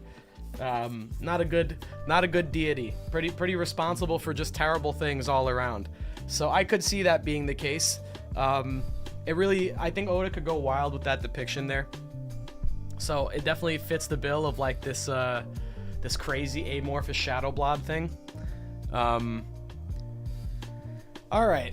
So what was I gonna show? Oh yeah, guys, ready? So, so in my Discord server, we have a friend of ours, Dairy Square. Let me see if I can get this to a size that. Oh. make the window larger there. All right, so we had my friend in the Discord server, Dairy Square, shared with us recently. He said, so I've had this One Piece deck of playing cards for years now. And I guess I never looked at them really, because today I just noticed that the image they use for Law is the same from the that One Piece is real, can we get much higher meme. So it's, you know, this is where the rabbit hole starts. So basically Dairy Square found a deck of what you're gonna see very soon are bootleg One Piece cards that basically rip art from the internet. But I'll save that, but you'll see. But basically, he found a deck of One Piece playing cards and decided to, yeah, he hadn't opened them, I guess, in a long time, and he decided to look through the cards and look at all the different One Piece cards. So let's take a look at this one. So we got a pretty basic start, nothing too crazy here. Trafalgar Law, 200 million berries, the can we get much higher pose. Right beneath the panel here, there's probably a dong hanging. He's probably hanging dong like crazy. So this is the front of the deck. I'm actually gonna see if I can get my hands on this deck myself. I would love to, but this is the front and the back of the deck. So you can already see based on the cover of this that there's some there's some stolen fan art on here. On the left there, that Sanji, that is definitely not official Sanji art, unless I'm sorely mistaken. And the Law on the right is like a redrawing of the original anime screenshot. So there's just like stolen fan art on the front of the box, which is hilarious. I'll get to the thank you guys for the super chats. I'll get to them after we go through these. So yeah, this is the back of the box. The reason I included the back of the box in this slideshow here is I found it funny that this box has a copyright warning on it that says, Yao Dao Workroom, all rights reserved. Any copying, transferring, or any other usage is prohibited. Or else, Yao Dao Workroom possesses the right to require legal responsibilities from the violator. So I just find it funny that they have a copyright warning on a product that very heavily infringes on copyright. I think that's just funny to start. Next. So we got Trafalgar Law here, right? Let's go to next. Now we just have Frank. So next up after Law is Frank. Not Frankie. Just Frank. 44 million berries. I'm going to cast away any doubt right now. This deck was definitely made at a point in the series where a lot of this information was Googleable. You could go on the wiki and find a lot of info. This feels like the person who made these cards actually doesn't know anything about One Piece, and you'll soon realize why. So yeah, we have Frank. And now we have Gecko Moria with this stolen fan art again. Gecko Moria here. And you'll notice the art ranges from being from color spreads to being from the anime to being fan art to being manga panels. And I love with Gecko Moria, it just changes font completely. Like, I think what happened here is he actually... I think what happened is he bolded the number, the bounty number. The bounty number got hit with the bold, but the Gecko Moria did not get bolded. And every other one, it's the opposite. The text gets bolded and the number is not bolded. So just like, you know, okay, it's still nothing crazy. I understand. You're like, what's the big deal? What's the big deal? Okay, well, let's just keep going. So now we got our friend, so we got our friend Chopper here at 55 berries. Now, let me just double check this. Chopper bounty. Was his bounty ever 55 berries? I know it was 50. I know, yeah, it was 50, it was 100, and then it was 1,000. Okay? So I don't know where the 55 came from, but they just kind of made it up. I guess. So, like they had enough. What's very curious about this to me is that they had the knowledge. They had the knowledge to know that Chopper had a low bounty in like the double digits, but they didn't know whether they didn't know it was 50. They went with 55. Like, how did they know enough to give this accurate range, but not enough to give the correct number? So, oh, Rubik's, thank you. The card is factoring in inflation. Got it. So since the time skip, the 50 berry bounty has inflated to 55. Okay, So, very cool, very cool. These are not official, Retro. These are not official. But I'll let you know what they could be. They could be official. Maybe this has secretly been given the green light from Oda. I'll let you come to that determination. And the way that I'll let you come to that is actually this next card right here. So we got, all right, so here we got our main man, Dr. Aegon Shadio. Yes, Monkey D. Dragon. Is that what you thought his name was? No. No, my friends. No, his name is actually Dr. Aegon. You know about Dr. Michael Morbius? Very similar here. Dr. Aegon Shadio. And that's why, so if you noticed, I laughed at the sad Debo thing in the chapter. The reason I was laughing at the sad Debo was because the first thing that I thought of when I saw that shit, I was like, Dr. Aegon Shadow, Dr. Aegon Shadio at 5 billion bounties. And he has a fucking blue tattoo. He has a fucking blue tattoo. It's not even red. It's I don't know why the tattoo's color has changed. I guess they changed what it looks like is they took this panel and they did the color wheel. So they changed the hue. So the coat went from green to red and the tattoo went from red to blue. So yeah, so now you can start to understand why I decided to show this to you guys and why I wanted to show off this this deck of cards to the stream. So I hope all of you guys are just taking notes right now. We have to start making some stream memes. We have to get some of these we have to make this a mainstay of the stream. You know what I'm saying? Dr. Aegon Shadow or Shadio has to be a thing. That has to be a regular thing. I'm not letting go of that ever. That is the funniest shit ever. Next, let's go. So guys, take notes. Let's start making these into the memes for our streams in the future. I'm gonna find a way to make emojis out of this shit. I don't know how we're gonna do it, but Dr. Aegon is going to live on. Next, we got Shanks LaRue. Shanks LaRue, famous pirate, not just Shanks, with a whopping 700 million berry bounty. Amazing. Interesting stolen fan art here as well. That's very clearly not Oda's drawing style. That's not Shanks' face. That looks like Shanks with FAS. That is definitely not Shanks. That is Shanks LaRue though. That is Shanks LaRue. So that's cool, man. Very nice. So the red, obviously in French, just to break that down. So for anyone that couldn't figure that out, Shanks the Red. Brilliant. Big brain card. And it's funny how they didn't even put him. The craziest part about all of this, maybe this is just my OCD, they didn't put him on a card that's red, that's a red suit. They put him on a black suited card. They put him on spades. So what are you doing, guys? It's Shanks the Red. And now we find out that Smoker has a bounty? And his bounty is unknown? So he has a whole ass bounty poster. He has a whole ass bounty poster with no known bounty. The Marines decided they had enough of his shit. So they decided to put a bounty poster out on my man Smokey. That's not right, guys. That's not right. And you got the 5 of hearts of all suits. That's not even a good... I can't imagine many scenarios in many card games where I'd want to draw a 5 of hearts.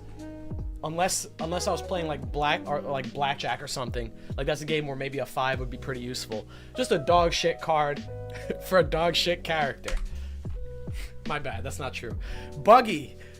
Just the buggy and the 3D model kills me. Okay, so this one kills me.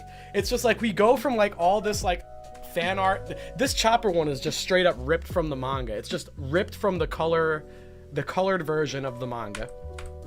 We have all this stolen fan art and shit, and then we get to Buggy, and it's just a fucking 3D model of Buggy. And it just says, it doesn't even say Buggy the Clown. It just says Buggy. 15 million. So, they couldn't even be arsed to recreate the East Blue poster, which exists. I mean, it exists. They got the bounty right, I'm pretty sure.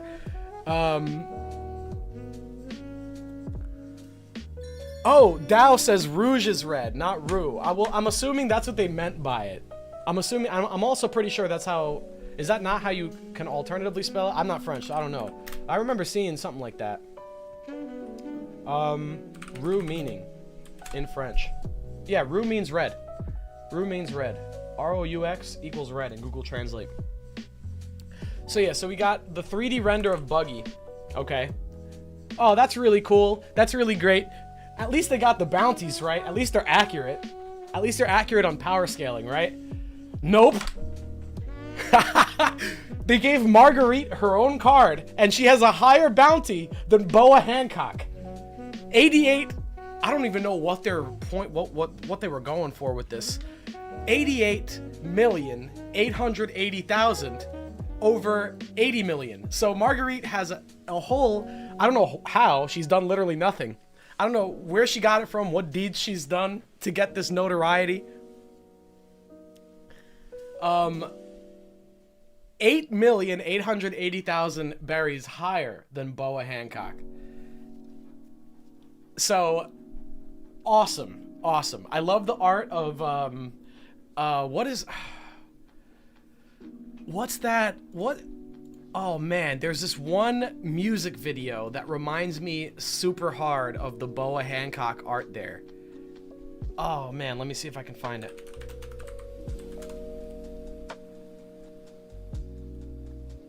You know about Gal? You know about Gallo Sengun? Like that music video? Yeah, that art style, it almost reminds me of this. It almost reminds me of Gallo Sengun. That's a throwback from like 12 years ago, so some of my viewers might not have been born by then. I'm sorry. My bad, guys. My bad. I'm just a little bit sauced right now off the cards. All right, Koza. Now we got Koza. I don't know what happened when they were making these cards. Oh man. So now we have a name that there is a Koza in One Piece. It's not this guy. It's not him. It's not Kuzan. This is Koza here. And he has a bounty of 0. He has a bounty of 0, believe it or not. So in Smoker's case, his bounty was unknown. In the case of Koza here, it's 0. 0 bounty. So I guess they decided, I don't know what the reason was, but they decided to not only release a bounty poster on a Marine Admiral, but they decided not to even offer a reward for it. It's like, hey, you take out this Admiral and bring him in. You bring in Admiral Koza, we'll pay you a grand total of 0. We'll pay you a big fat goose egg for you taking out one of the strongest top 10 characters in the story, or in the current timeline, possibly. Okay? 0. Oh well, you might say that's kind of funny, but not too bad, not too crazy, whatever. The Koza name, that's kind of stupid, that's kind of silly. Welcome, Don Quixote Doflamingo. Welcome to the best of the warlords, complete with nothing but the best stolen fan art. The name, I don't know what the way they spelled his name here is like they slammed their head on a keyboard. No spaces. Don Quixote Doflamingo, all one word, a big like just blurt of text on the screen. I love it. So we got Dora here, and Korra, his brother Korra. So we got Korra and Dora. Establish some good One Piece lore. Okay. Oh wow, yeah. I mean, the warlords. They definitely put some love into the warlord cards. They got the good bounties at least. They got 340 million. I'm pretty sure that's accurate. Let me just double check that.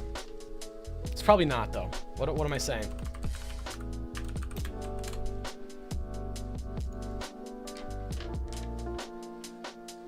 Oh, it was 340. Okay. I don't know why I thought it was slightly harder, like higher, like 375.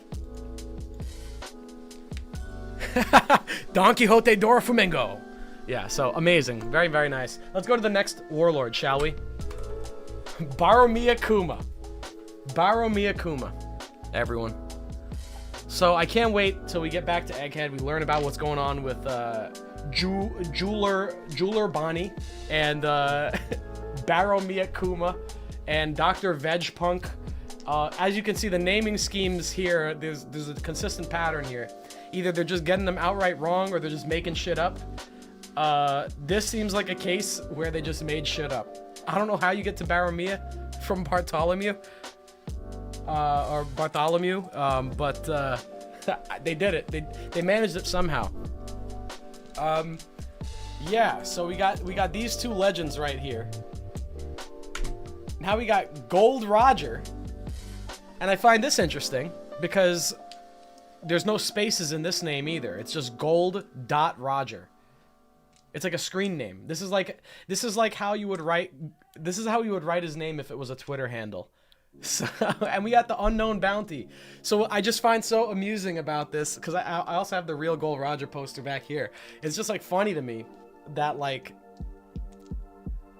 first off, once again, stolen art. It's all stolen fan art, and they have the balls to make up bounties for the most random characters. Marguerite getting 88 million, blah blah blah. Fucking Smoker gets the question mark of all characters. Shanks, they have no problem, right? Like maybe it's like, oh, we've got to respect Roger's legacy thing. They got no problem with giving a 700 million shit bounty on complete assumption to the character who started the story, basically. They have no problem assuming his bounty. But then once you get to Roger, we got to go back to the question marks. It's like, what? His bounty? How would we know that? I just find that funny as fuck.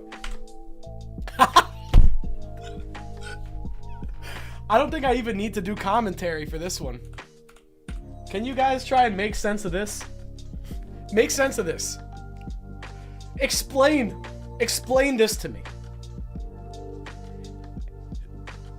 First off, these look like AI generated. This looks AI generated. I'm gonna be fucking real with you guys. If it weren't for the fact that Derry bought this deck years ago, I would have assumed this shit was AI generated. Who is Zikisk? Who is Kapersoyan?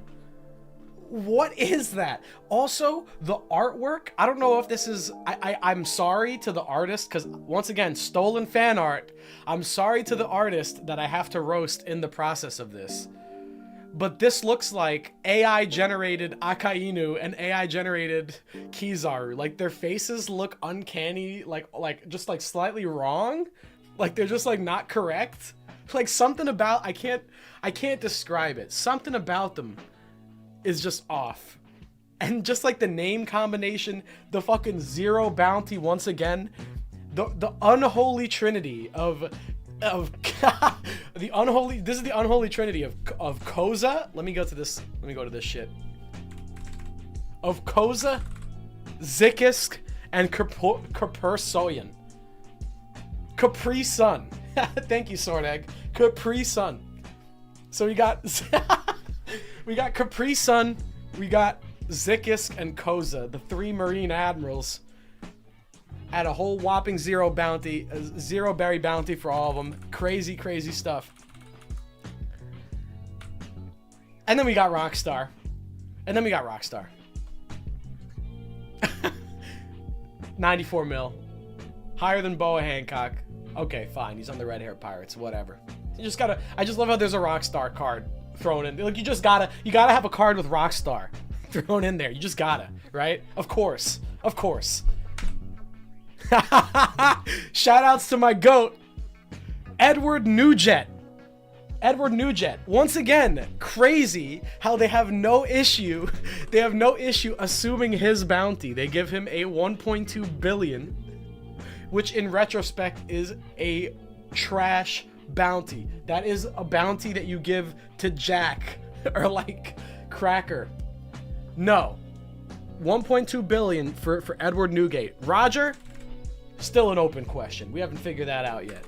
But Nugent, Edward Nugent, Jizzgate, as some of us know him. Some of the old heads in the stream know him. Edward Jizzgate, Edward Nugent. 1.2. 1.2. Beautiful. Oh, and that's the back of the cards.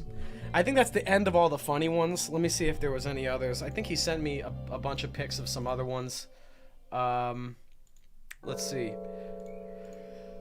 Were there any other funny ones here? There was two, for whatever reason. There's two Luffys.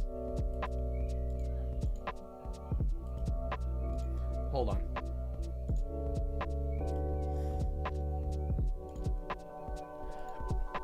Excuse me. All right. Yeah. So there's two Luffys. two different versions, I guess. This is the pre. But the thing is, right? Like, this is what's funny to me. It's like they took. This is on the right here. On the right here looks like more like a post-time skip Luffy, or like Luffy from later in the series. On the left is Luffy's first bounty poster. But he has 300 here. And then he just, like, the other one's like 400. So, like, the bounty on the posters is not even consistent. So, like, these are two separate bounty posters for Luffy with two separate bounties, which is just, like, bizarre to me. What else do we got?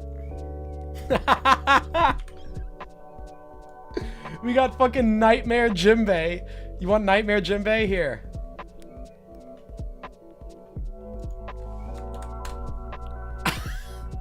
That's some terrifying shit, isn't it? Jimbei in like unbolded, just like striking text. Like this was some SCP shit. Like this is you're looking at SCP number 250 or whatever. Jimbei, 250 million berries. Photorealistic photo. Like this is like you're watching like, all right, you're watching SpongeBob and then like they make a joke and then they cut to one of the characters' faces and it's like a photorealistic Squidward or SpongeBob. That's this shit. That's this. It's like wrong, bro. What else we got? What else do we got?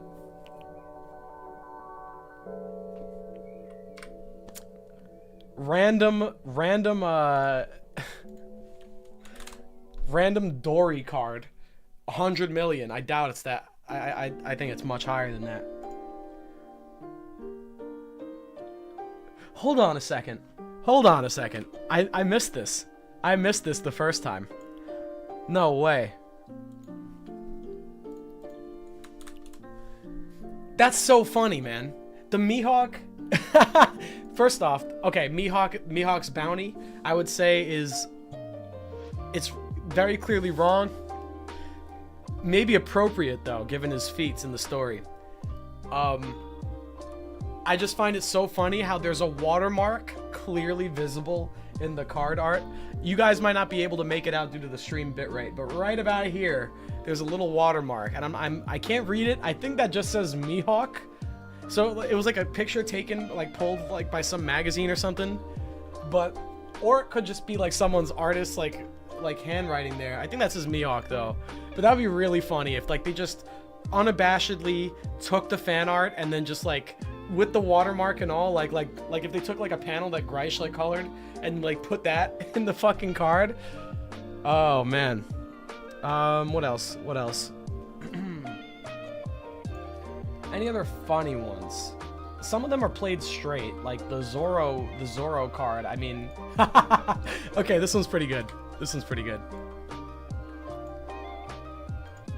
Okay. Another 3D model. Just like the buggy one. We got another 3D fucking model of Don Krieg. I guess they couldn't find any art they liked of Don Krieg, so they just took the 3D model and then slapped it on like a little sky background there. Which, by the way, I don't know if you've noticed, but this little sky background that they have with the clouds there, that's on multiple cards. They have that on more than one card. On the background of the Luffy one, on the background of the Don Krieg one, on the background of a bunch of, there's a few of these with that. Yeah, the Gold Roger one where they stuck this stolen fan art of Roger over the blue sky. And I have a theory about this. That my theory is that they wanted to recreate the It started with this poster. My theory is that with the Monkey D. Luffy bounty poster, they wanted to have two of the same thing, but they didn't want to use the same image for whatever reason. So they tried to recreate the original bounty poster here. So they took a cropped image of Luffy and slapped it over their own personal recreation of the blue cloud like background that's from this bounty poster. And yeah.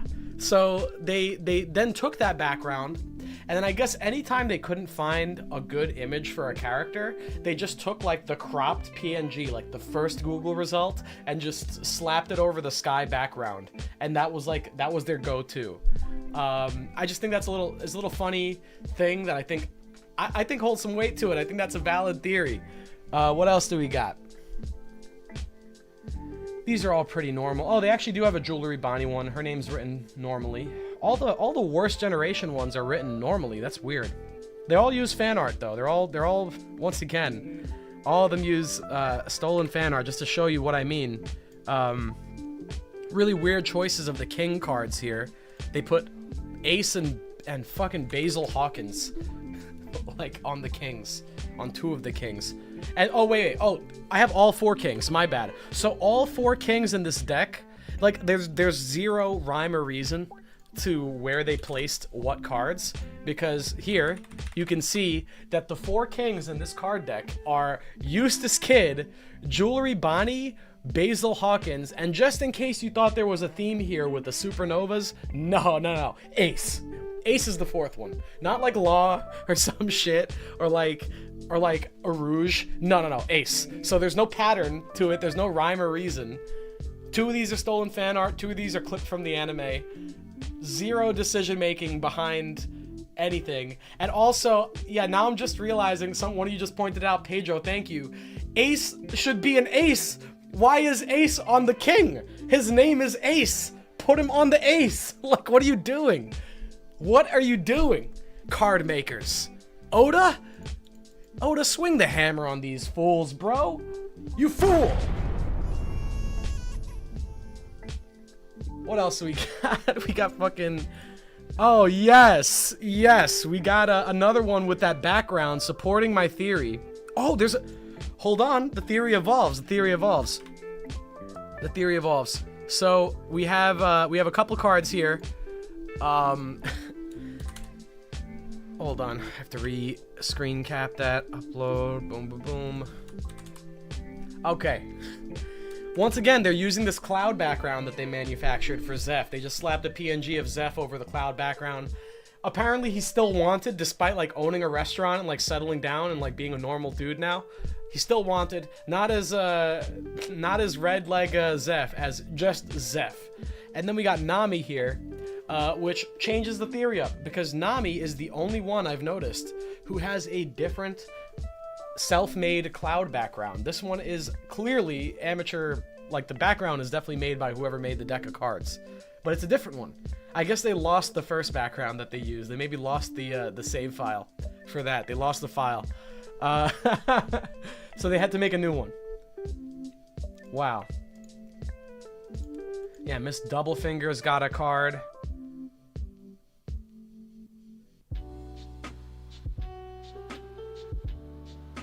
I just find it, oh man, that's it. Like, some of these choices, bro, make no sense. Like, why does this man, they are far enough in the story to have the three admirals. Why does Django get a card? Why does Django have a card? It's like the most random choice. I am convinced whoever made this deck knows absolutely nothing about One Piece. This is like convincing for me. Why on earth would Django have a card, a bounty, and on top of that, he's in the Marines now, so he actually doesn't need one. But I guess Marines aren't safe from bounties either, because they have bounties too in this. There's nothing special. I was hoping there would be something special about the Blackbeard one. Unfortunately, it's pretty normal, and it just uses some edgy art. Like, it's just like Blackbeard being evil. Marshall D. Teach Oh, this is another funny one. So, actually, I didn't even realize this until just now. He has a bounty of 0, but they put 9 zeros there. I guess I don't know. I don't know why, because they had no problem putting 0 for Zikisk over here. Let's look at Zikisk again. Yeah, Zikisk has a 0.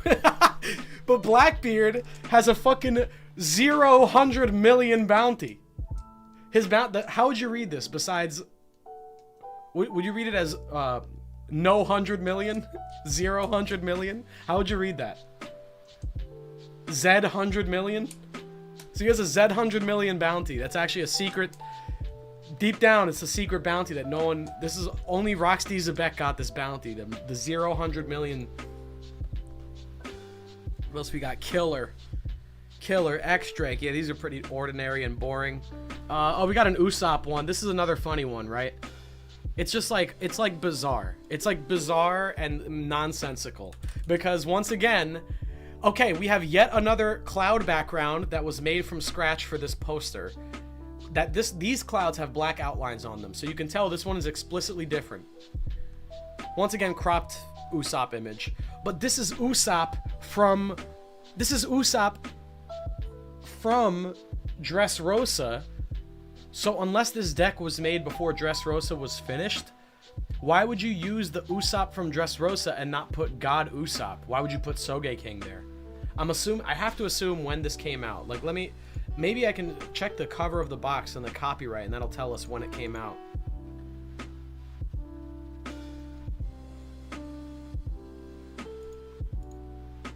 They don't actually have a year. They don't actually have an actual copyright year. So this is just the copyright forever, right? Because I'm pretty sure you have to list the year of the copyright, no? Or is that just for books? You have to list the year so you know that when the copyright runs out, because copyrights have a time limit. So if you just don't... I don't know if that's how it works, but I'm assuming that's how it works. But yeah, that's just like weird. Like the Sogeking thing, it's like there's like I'm just convinced they don't know what the hell they're doing. And I guess this is the last one I'll show you. This is another like this is just mind-boggling. But they decided to make a card, decided to make a bounty for an L. This is an L's bounty, guys.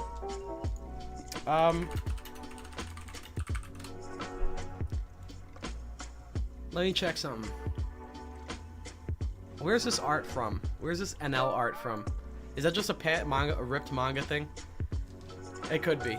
But once again, we have the fake cloud background. They cropped and shoved an L in there, and it just looks dumb. And he has, once again, no bounty. Just like completely question mark. Like what's even the point? Why even put it? Why go out of your way to make a card for an L if you're not even gonna take a shot in the dark and guess his bounty? I don't know. But yeah, that's pretty much it, guys. I just wanted to show that to you. I'm going to see if I can... I have to set up a P.O. box for the game show anyway, because I have to mail out the trophy to whoever wins. So I'm going to be setting up a P.O. box. I'm pretty sure Derry mentioned to me that he would be willing to just give me the deck. I'm going to buy it from him. I don't want to just get it for free. Or either that, or he could get an extra one for me. But either way, once the P.O. box is set up and I'm able to get my hands on this deck, I might just do like a video. I don't know. I think it's just like a funny piece of One Piece merchandise, bootleg One Piece merchandise that I just find entertaining. Yeah, so I hope you guys enjoyed that. I hope you guys thought that was funny and entertaining. I thought it was great. So I'm gonna leave. Let's leave a couple cards up on the screen while I go through super chats. I'm gonna leave Dr. Aegon Shadow on the stream here. Yeah, I found it. So, Stefan, I found them on Google. I found the deck of cards on Google. They ship it off of Alibaba, but they don't ship to the U.S. I tried buying it. I tried ordering it off of there, but they don't ship to the U.S., unfortunately. So, whoever makes the cards either ships wholesale to, like, retailers, or they don't ship at all to Americans. I don't know what the situation is. But let me go answer the super chats that came in while I was busy reading that mind-numbing crap.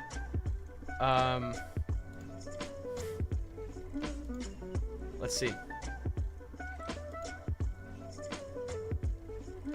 Mega Elijah. Oh wait, no. This one I read. This is the Elbaf Egghead one.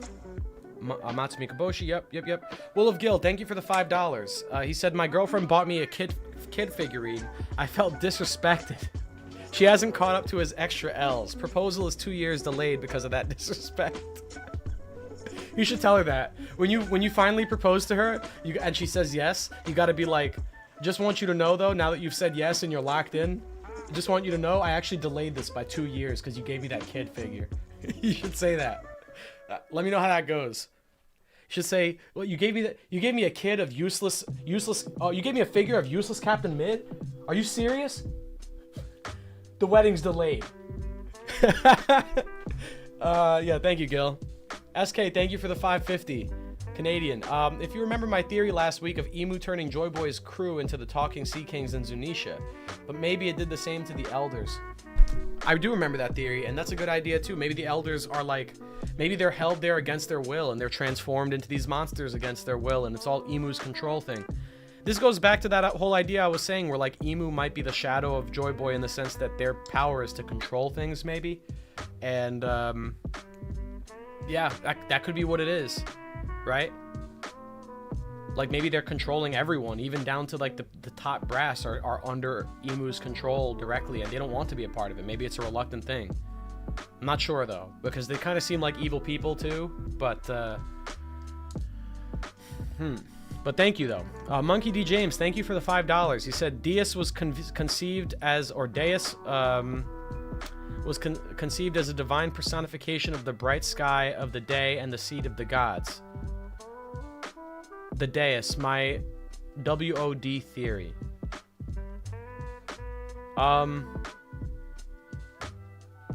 Yeah, I'm not sure about, I don't know. I don't know if I understand fully this. But let me see. Daylight Sky God, Deus. Let me pull it. I'll pull up this link on the browser so you guys can research along with me here. Father Daylight Sky God is the reconstructed name of the Daylight Sky God in Proto-Indo-European mythology. Interesting. Deus was conceived as a divine personification of the bright sky of the day and the seat of the gods. The Deus. Okay, so that's what you were referring to. I wasn't sure if that was like a different word or like what. But that makes sense. Associated with the vast diurnal sky and with the fertile rains, Deus is often paired with Digom, the Earth Mother, in relationship of union and contrast.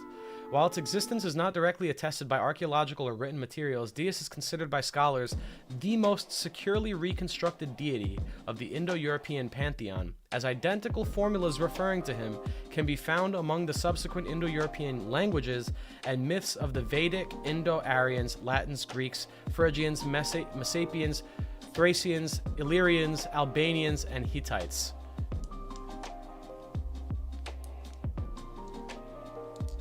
So is this supposed to be the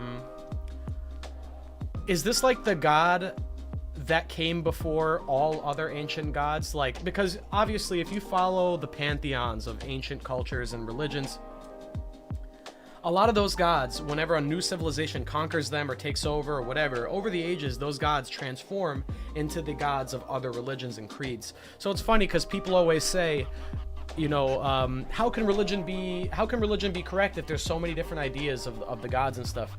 Not to say that this is an argument for religion being true or whatever, but just I think there is a misconception about religion that they're like, there's so many different gods out there and all of them, you know, are in conflict with each other in terms of like the written material. But like, when it comes to their origins, you know, if you are of the belief that gods are something that humans created and it's part of mythology and those just evolve with the times, yeah, all the gods that we know of in like Greek mythology came from prior gods that existed in prior cultures and civilizations before the Greeks came along.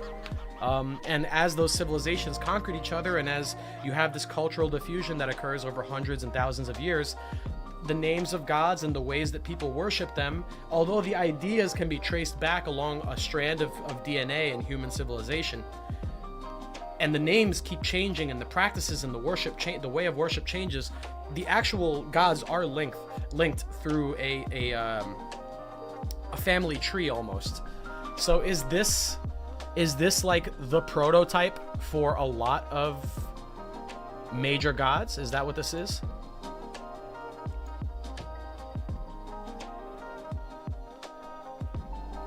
What are people saying here?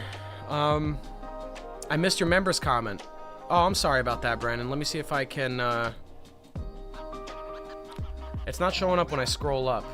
Members comments, it's weird. Members comments don't show up in the supers window. I'm sorry. Yeah, I'm checking the supers window in the studio. I don't see it. Could you just resend what the members message was? Because they're not super chats, so that it doesn't log them in the list. Feel free to resend it though. He's like the proto-god. Like Proto-Indo-European is the basis of the Indo-European languages. Yeah, that makes sense. So that's what I'm gathering from this. That like this god is basically the god that led to the foundation of the idea of Zeus, of Ra, like all the ancient gods that like ended up, you know, like becoming, I don't know if Zeus and Ra are the two that are correlated. I don't think they are actually. But like you see the train, the line, right? Like you have, I think it's like Nergal leads to, Nergal for the Babylonians became, I think it was Osiris for the Egyptians, and then possibly, or another one. And then that became Hades, and then Hades became Pluto, and you could trace, even though the names change, you can trace, it's all the same god that's being referenced. It's just that each culture adapts that god for their own purposes. So that's interesting to me that this is, I never knew about this. This is like the proto-god. Like this is the one that, if you trace the DNA back far enough, this is like the Adam of gods, right? All seeing with wide vision. Interesting. This is really cool. I'm going to read into this. All right. Brandon King, yeah, sorry about that. He said, I basically said 2 months. People are talking about Sad D Boy. Perhaps Joy Boy and Sad Boy are two sides of the D clan as represented by Ace's happy sad on his hat. I actually like that a lot. I was like kind of thinking that too for a second when I was reading through that. Yeah, that's cool. That's cool. I like that. I don't know if it's going to be like literal Joy Boy, Sad Boy. I think that would be a little funny if it was like there's a character legit referred to as Sad Boy. But I got, you know, the Joy Boy thing is a little weird and jarring at first too. I remember the first time I heard Joy Boy, I thought that's a weird fucking name. That just sounds like out of place almost. It just doesn't like feel like a name for someone. It's like almost like a meme thing, feels like. Couldn't explain it, but when I first heard Joy Boy, that's like the thought that came to mind. So maybe Sad Boy is a similar thing. Maybe I just gotta have like an adjustment period, you know?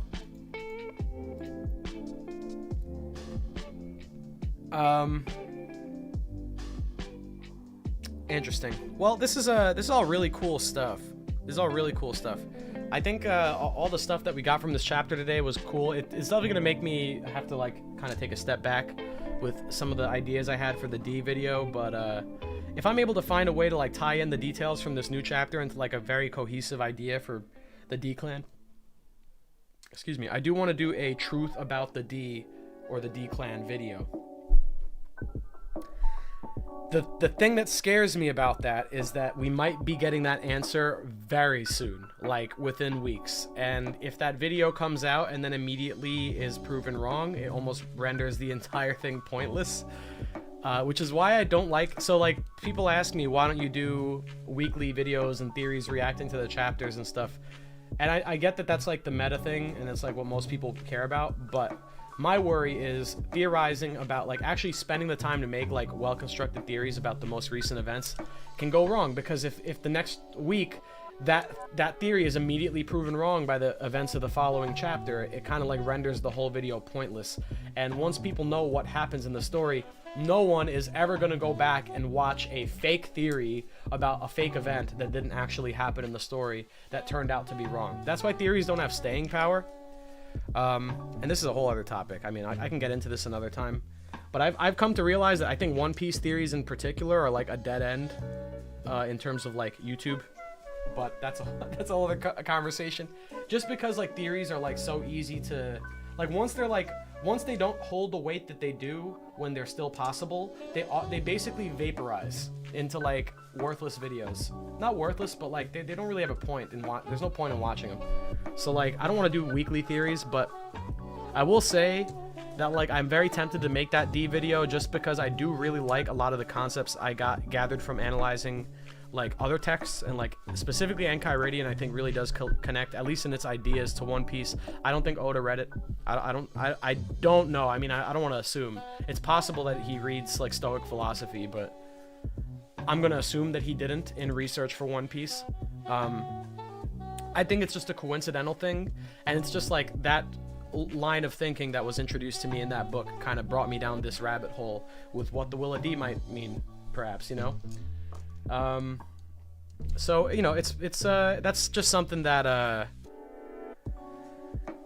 I think that there's a connection that's not maybe intentional, but it definitely is like philosophically connected to the ideas presented in One Piece.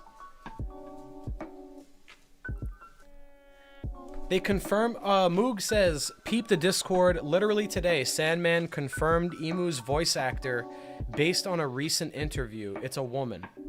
Let's double check. Let's fact check that. Let us fact check.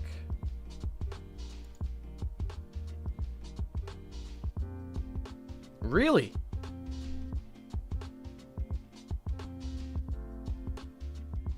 How true is this, though? I really need to verify this, because that's a very, very important thing.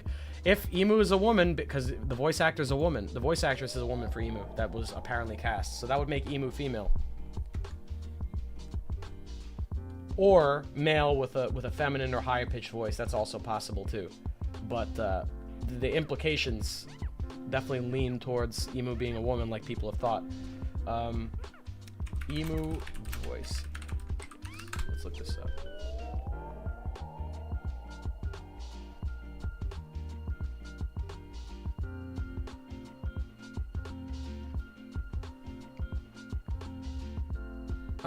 Hold on. Let me see if I can pull up the tweet, specifically the tweet. I have a screen cap in the Discord, but this is the screen cap. Imu's voice actor has been confirmed a woman. Please welcome Saori Hayami. Hashtag One Piece. Hashtag 1085. Editor's Talk Show in May 2023. But did they announce this in the talk show in May?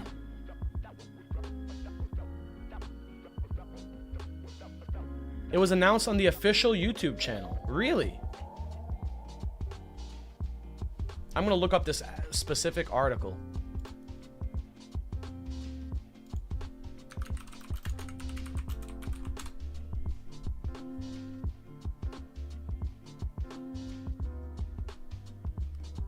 Huh?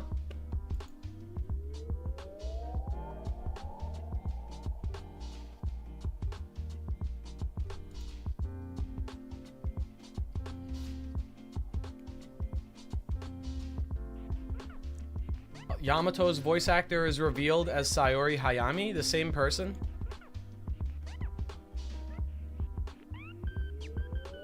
Is that Yamato's VA?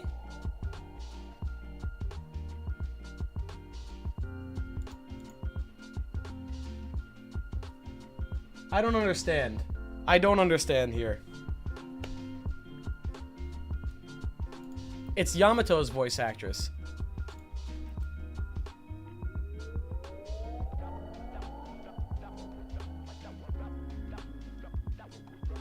Yeah, I don't see what I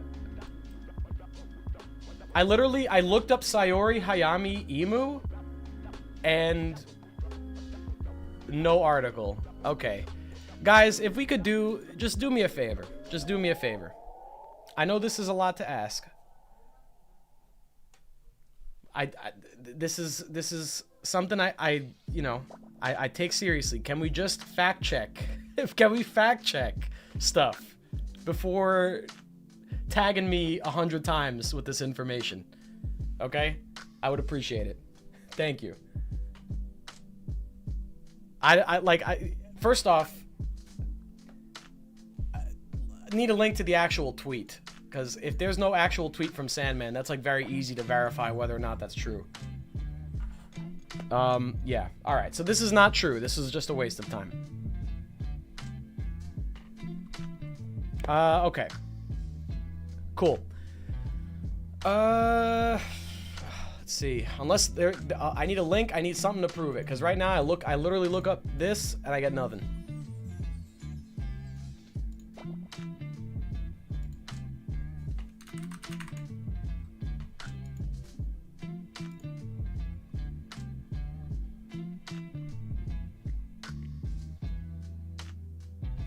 Yeah, no.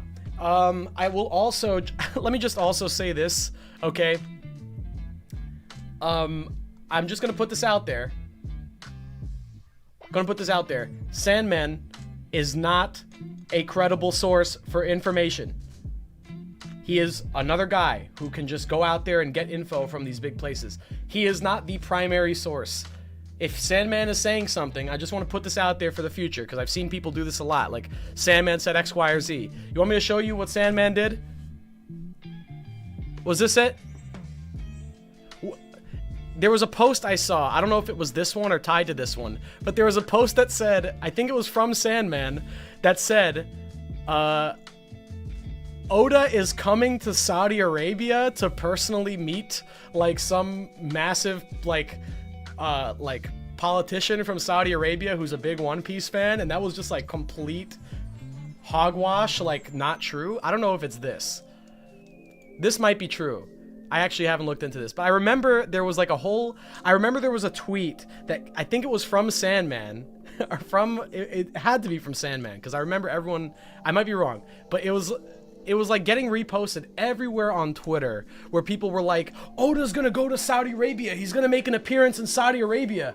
And then it turned out that was complete bullshit. And the only reason that people spread it around was because Sandman said it. I'm pretty sure that was the circumstance. This is not against him. I'm not trying to say anything bad about Sandman. I'm trying to make a point, guys, that we shouldn't just treat a single individual or what they post on Twitter as like a valid source of information. That's all I'm saying. If we have information about One Piece, I need a link to some confirmed source that's connected to One Piece in some actual significant way, that actually like can verify the information. You know? Apparently he did meet him. I know, but there was like some shit that was like going around like this year where people were like, Oda's going to Saudi Arabia, and like sources say this X, Y, and Z, and people were retweeting it. I remember that. And then like after like, I don't know, like a day, people were like, oh, I don't think he's actually going to Saudi Arabia.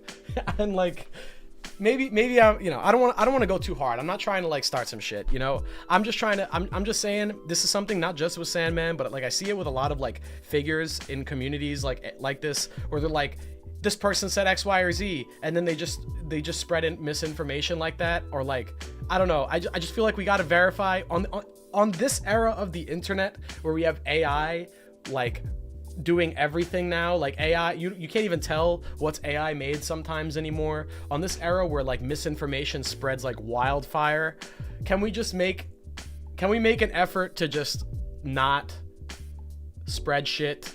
This here's another example. Maybe this is an example that's more recent for you guys, and you can like you can definitely connect with this. Remember when the test screenings for the One Piece live action supposedly happened, and there were sources, I think it was, I don't remember who started it. Was it Anime Balls Deep that made the initial tweet that said like, was it him or was it I think I saw him retweeting something. All I know is it started with one big account on Twitter that I think saw some article about how test screenings for the One Piece Netflix live action were doing horribly, and the source was, trust me, bro. The source was, I know a guy, trust me. And this person, I don't know if it was, I don't want to accuse anyone. I just remember it was either one of the big like channels retweeted it, and then that got spread around like crazy. Everyone for like a solid week was like, did you hear the One Piece Netflix? It's bombing with its test screenings. Everyone who watched the One Piece Netflix hated it. And it's like, this is all a complete lie. Like, none of this is true. Just complete bullshit, misinformation. The source, trust me, bro. Like, just spread around on Twitter. Like, people just retweeting shit without fact checking it. And that sort of thing, like, we gotta avoid that, guys. That can actually affect the performance of like the Netflix thing. Like, we do shit like that. So that's the only thing. Like, I don't have an issue with any people like that, like, you know, accidentally spread the misinfo or whatever, because like we're all a victim to it, right? I saw what Moog sent and I was like, I jumped at it. I was like, oh, that's cool. Let me check this out.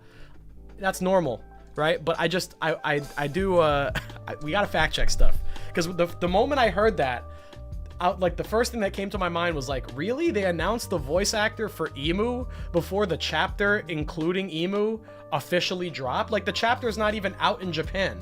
Like, we're reading scans like 5 days early. The chapter didn't even drop in Japan, and they're announcing the gender of they're announcing the voice actor for Emu. Like, that's odd. Like, that's the first thing that came to mind there. So like, you know, it's like we gotta like use that intuition to like fact check shit. Is my opinion. That's all. I just don't want people to spread shit, you know, because like, it worries me because I don't know how far that Sandman screenshot has got, and if I have to, like, in a week from now, if I have to answer to people saying that Emu's a woman because the voice actress is a woman, and it's all because of this fake screenshot, I'm gonna be pissed. I'm gonna be pissed. I'll be real, because it's gonna be like the crux of people's like arguments for a little bit. Yeah. Loot says, honestly, I think that fake news was the reason Netflix released that letter from Oda. I wouldn't be surprised, because that like hurts PR super hard. If everyone hears that the test screenings bomb, like, whoever starts a rumor like that is really fucked up. Like, that's fucked up. Like, a ton of people's hard work went into that project, and you just start some baseless fucking rumor, like, just for like clicks, just to get attention, just to start some buzz. Oh, the test screenings flopped, they went awful. Like, that's fucked up, bro. Like, come on, man. You know? Yeah. So, point is, guys, we gotta be more cautious. That's all. Yeah, I agree, Hard Rocker. Sandman needs to link his sources. But that's not the thing. He does link his sources. But I think that in certain cases, like for like the Saudi Arabian thing, at least in the instance I remember, I don't think there was a source listed. So like those things like that are more like serious or important, I feel like we should, you know. But he usually does list them. But yeah, guys, let's you know, fact check stuff before we spam it around.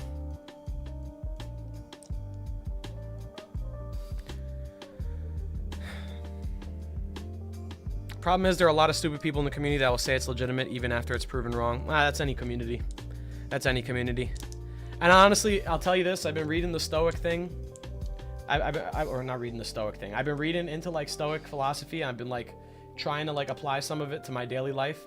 And one conclusion I've come to, and that's I agree with Epictetus on this, where he says, like, don't be upset when people they hold a mistaken opinion. Like, if someone doesn't like you, or if someone holds a wrong opinion of you, or if they assume the wrong thing of you, or if they just say some dumb shit, right? If someone just walks up to you one day and says some dumb shit, the response shouldn't be anger or frustration. You shouldn't be upset.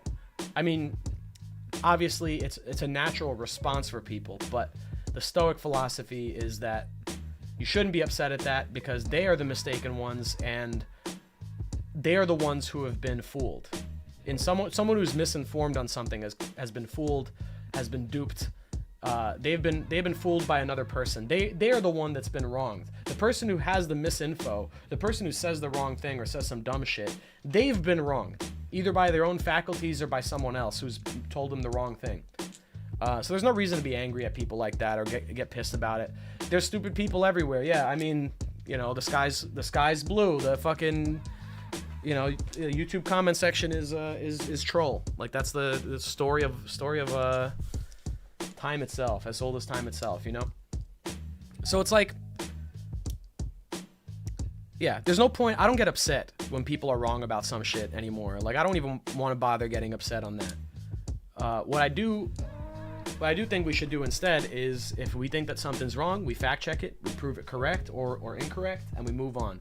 And then we just establish that, hey, we should be more careful But that, at the end of the day, there's no reason to get upset or like, not that I'm suggesting that's what you're saying, but like, even like, you know, there's always going to be people who don't understand, or there's always going to be people who don't fact check or just spread stuff without looking it up. And that's just a part of life. Like, you just kind of got to learn and figure the right thing out and just move on.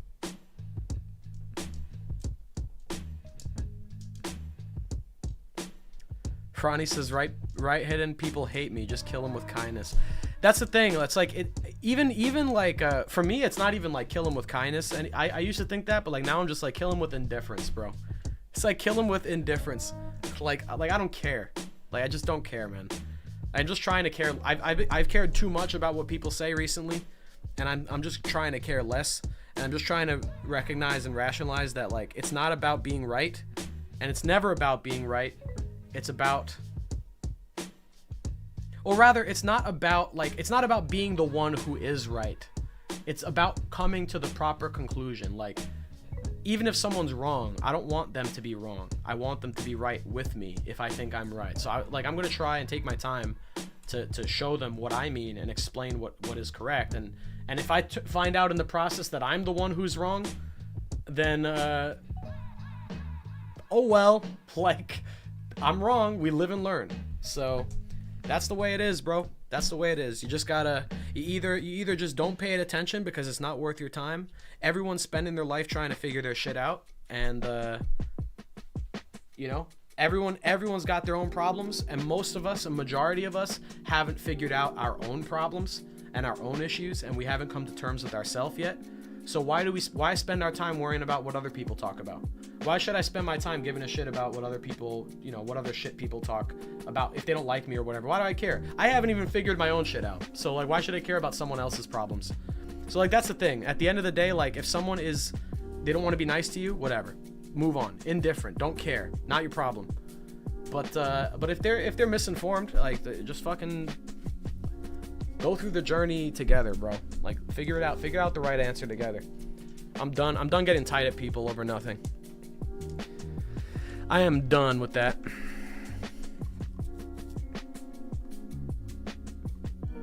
It's just not worth. Godlift, thank you for the $5, bro. He said, look up the wiki page for the Egyptian god Medjed. It looks like Eem in the translation. Yeah, I know about the Medjed thing. So I saw, I'll finish this, hold on. In the translation of the text is very interesting abilities description. So the Medjed thing, Marshall D. Preach made a video talking about Medjed, and the whole video was about that. I thought it was interesting. I think it's plausible. I think it's a little bit of a loose connection, and I think a lot of the reason that people made that connection is because of the silhouette. But I think ultimately, once Emu is revealed to us, and once we see what Emu looks like, the silhouette's not going to be what we think of with Emu anymore. It's not going to be relevant. Emu's not just going to be a Pac-Man ghost forever. Emu eventually is going to have a face, proportions, a body. They're going to have a design, clothing. Like, I think that the Medjed thing is based almost entirely on the Among Us looking Emu, which is not going to be the Emu we are familiar with by the end of the story.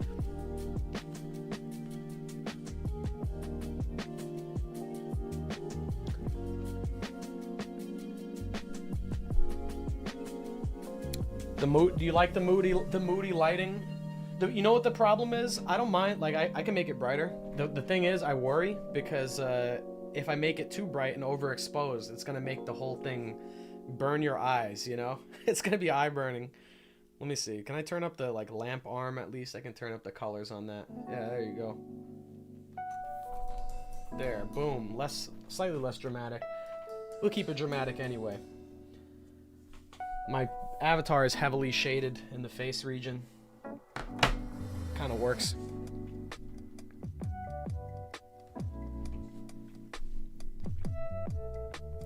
Don't change it.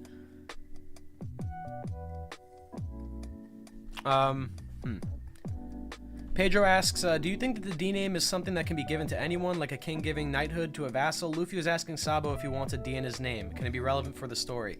Well, that's what I was saying before. Like, that's a possibility, and that would throw some ideas into the, to the wayside, because if it's not a hereditary thing, if it's something you just pass on, you can just knight someone a D member. that opens up a lot of people to being potentially like hidden D members and stuff like that. But then I think it also, that's the only thing that like worries me, because then the significance of the D clan is kind of diminished when you realize that anyone can be a D. And then it just begs the question, why have, like, if their goal is to like make other people part of the D clan, or is the D clan's goal is to like overthrow the world government, why would they hide their own name? Like after this chapter, like we saw that they changed the name to not include the D for Nefertari Lily.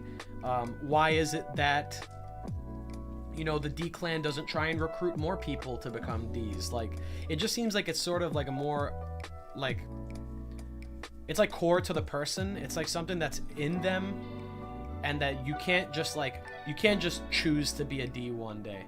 I think I could be wrong, but I just feel like it takes a little bit away from the weight of what it means to be a D member and the significance of it that the world government is trying to hide. Because if anyone can be a D, then everyone can be a D, and then everyone in the story can basically be a D member, and then no one's gonna give a shit about the D anymore. You know, that's a out of context. That's definitely a statement. But yeah, good question. Good question.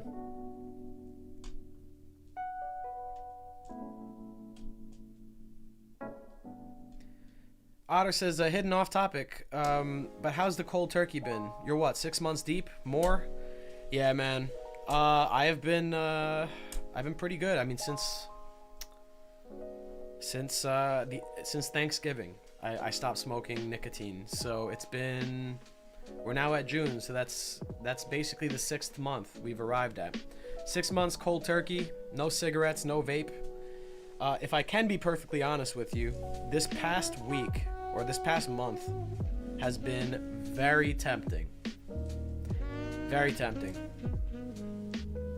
I actually have been fighting with all my heart and soul, going to the fucking store right now after the stream and like whatever, going to the store and buying a vape and just chilling. I've been so wound up with like and you guys that are like the Maz and everyone that was there for the last stream, and people who are like in my circle and like talk to me, you know, it's like it's been rough lately. I've kind of been definitely not as in love with One Piece and stuff as I used to, and just like the stress of that has made me kind of want to start smoking again. But I have not, and I've told myself I'm not going to, and I am in line with what I learned from reading the Enchiridion. I'm not going to be a slave to my senses. The reason I want to smoke is because I have the desire to alleviate stress, and nicotine is an easy way to do that. And I'm being pulled by these, you know, chemical processes in my body to want to go smoke nicotine to relieve stress. But those don't control my mind. I have the mental capacity to say no. I have the mental capacity to think about that and say, hey, I don't have to just be a slave to my desires. I don't have to just, oh, my body tells me that it would be really nice. It would feel real nice to go out and buy a vape or some cigs right now. But will my soul be happy when I do that? I don't think so. I think I'll regret it after I do. I'll enjoy it in the moment, and then 2 weeks later, once I'm back puffing vape every 2 seconds, and I'm back to the painful cycle of smoking and hating myself for smoking, in that moment I'm gonna realize, fuck, why didn't I just say no 2 weeks ago? Why didn't I just say no when I wanted to buy the vape? I have the mental power to say no. It's the body that makes me not want to. So, reading, guys, reading is a big thing, man. I think if I hadn't read that book and I hadn't started thinking this way, and I hadn't started thinking of the decision to go buy those cigarettes are degrading in a way. It's me submitting to mental enslavement, to pleasures and pains. And I'm gonna avoid that. I'm not gonna submit to that. I'm not gonna be so easily moved by every little craving. So, yeah, I just think of it as like I'm debasing myself. Like if I were to go and give in and ruin this 6 months of no smoking, then yeah, that would be like an insult to myself. So that is the way I'm gonna go about it. I'm fighting it, guys. I'm fighting it. Definitely, when the stress comes on, that's when your ability to really quit cold turkey, that's when it really gets tested. Because it's easy to go cold turkey when you take the time to do it, and you don't have external pressures crushing you. But then once life starts being life, and the pressure comes on, that's the test. That's when it's like, okay, are you gonna smoke now? Like, what are you gonna do now that you've got real stress, like, weighing down on you? Now you have the elements kicking your ass. What are you gonna do? Are you gonna smoke? It's a very easy solution. Not gonna take it. The easy way is not the best way. It's the same reason I don't clickbait. It's the same reason I don't do any of the shit. All the shit that people are like glad that my channel doesn't do, like with the theory stealing and the clickbait and all the bullshit, the screenshot of me in the thumbnail going next to like some fucking dumb thing, like the 15 arrows. Like, the reason I just don't do that dystopian shit. I just don't do it. Not to put down anyone who does. You're free to make your own decisions with your channel, but like this is the same reason where it's like the clickbaiting thing, the YouTube thing. Like, if you start doing YouTube and then you start giving in to the meta and you give in to like clickbaiting, you give in to putting the big yellow text and the arrows in your thumbnail, that is addictive. It's addictive in an indirect way, because you see the results of it bringing you cheap clicks, and it makes you want to do it more, because if you don't do it, you don't get as high a number as you did last time, and then you think, fuck, I gotta do what I did last time, I gotta clickbait, and then it's this never-ending cycle, just like with smoking nicotine, just like with any other drug or any other pleasure that you chase in your life. You do that, you take the easy road, you'll never be able to take the hard road again. The moment you take the easy road, the hard road disappears, because there's never a justification for not taking the cheap, easy route. So, yeah, that is the way. That in my opinion, that's the way. It's like, don't give in to the easiest solution. Don't give in to the easiest, the most gratifying like solution possible is not always the correct one.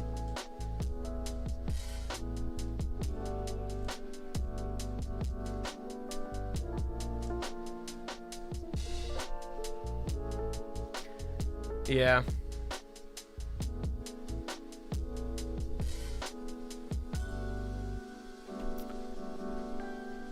And I still use the avatar. I just mean like the like a screenshot of my face. Like, you ever see like people like literally take a photo of themselves? And I'm also just gonna make something known in the chat right now. I appreciate it, Izes. I'll get to you to your theory for sure. But if we could, just something for the future, if we could just not, unless it's like an important thing, if we could not just tag me just to get your message read. Like, I understand that you guys want me to see the message. Because like, it's gonna just not, like, you've succeeded. You've drawn my attention to the message, but it's like a cheap, this is what I'm talking about. The easy way to get my attention is like, it's not the best way, right? Like, I'm not gonna, if I see the getting tagged repeatedly, it just tells me you don't, like, you're not really interested in the discussion. You just want my attention. If we could do that less, I appreciate it. I'll definitely get to your messages. Absolutely. Just keep it fair for everyone else. Everyone else in the chat sending their messages normally. I'm not gonna. Don't worry, man. It's not like I'm not upset, Izaz. Like I've been saying, like, I'm not trying to get angry at people over that. I just, I want it to be used for actual reasons, Like, if there's something that I really must see for the stream, like, hey, filters off, hidden, you gotta turn the filter on and you gotta get my attention, whatever. Like, that's what I'd want that to be used for. But like, it's so often like everyone's just like tagging to like look at my message. It's like, bro, I'll get to the messages, guys. It's like it's unfair to everyone else in the chat. if I ignore their messages and read yours because you have the tag in it. Yeah, that's you get it, Moog. Yeah, that's, like I said, not something to be upset about. I'm just trying to, just for the future, to make chat less cluttered for me.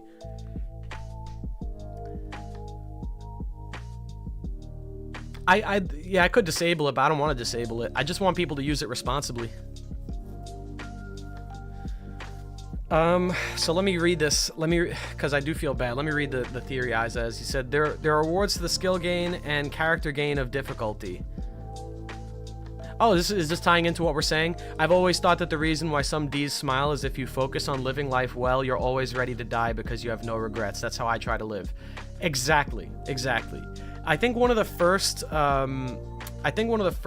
in meditations, which I'm working on right now, one of the first sentences in one of the notebooks of Marcus Aurelius' meditations is, I think he starts it by saying, you must live every day as if this is your last day on earth. Like as if you are going to die within 24 hours, and you must live your life that way.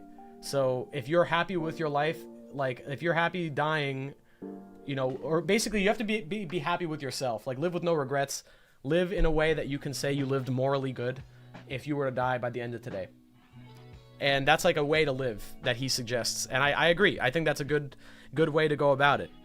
And that's one of the things that's like helped me. And I don't mean to turn the stream into like a whole philosophical self-help thing, but I do find this stuff interesting to talk about. One of the things I've been trying to do is like, instead of getting upset, it's like, well, if let's say I were to drop dead like right now, would I want my last moment on earth to be me angry? Like would I want to be like blue in the face, angry in like my final seconds on this plane of existence? No.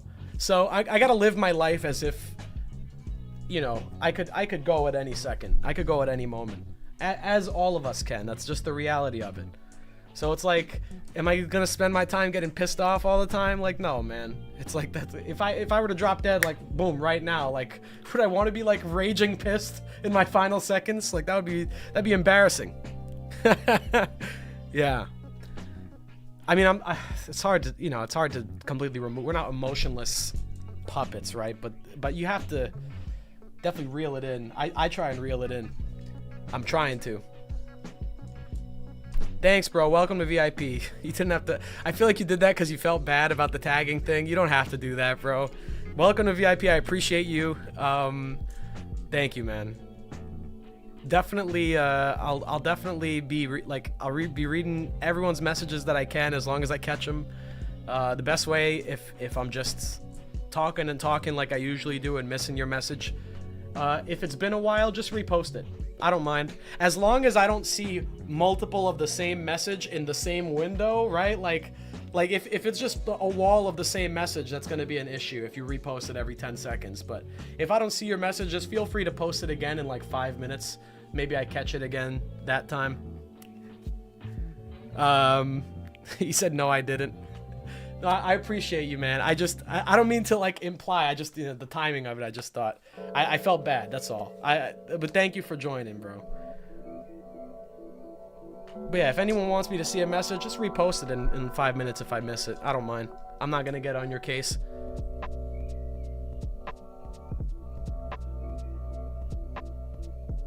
Nefertari Half Moon Lily ate Pudding's fruit in the past. I love that there are some people out there that are still hyping up the half moon theory. I gotta be honest, I've kind of fallen off that boat, especially after this chapter. Part of me is like, man, there's gotta be more to it than just the half moon symbol, right? And now this desire shit, like this train of thought that I've been on, man. It's does the half moon thing still hold up? I want it to, almost. It's gonna be weird to read it though.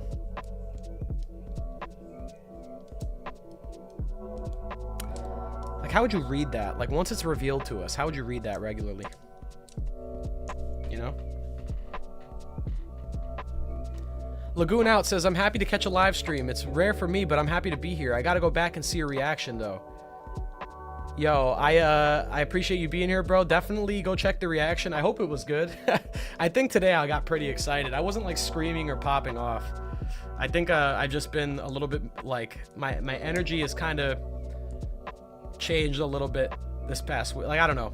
I hope you enjoyed the reaction is what I'm trying to say. I tried to give it as much spice as I could, but I really did enjoy the chapter a lot. That was an awesome chapter.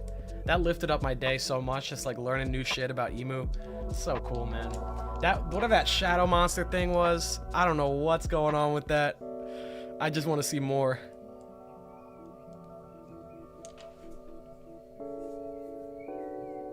I'm Chaozu says, I've been struggling for a while with mental health. One Piece, of course, but mainly watching Hidden and Par's streams helped me feel like a part of the community. You're awesome, Hidden.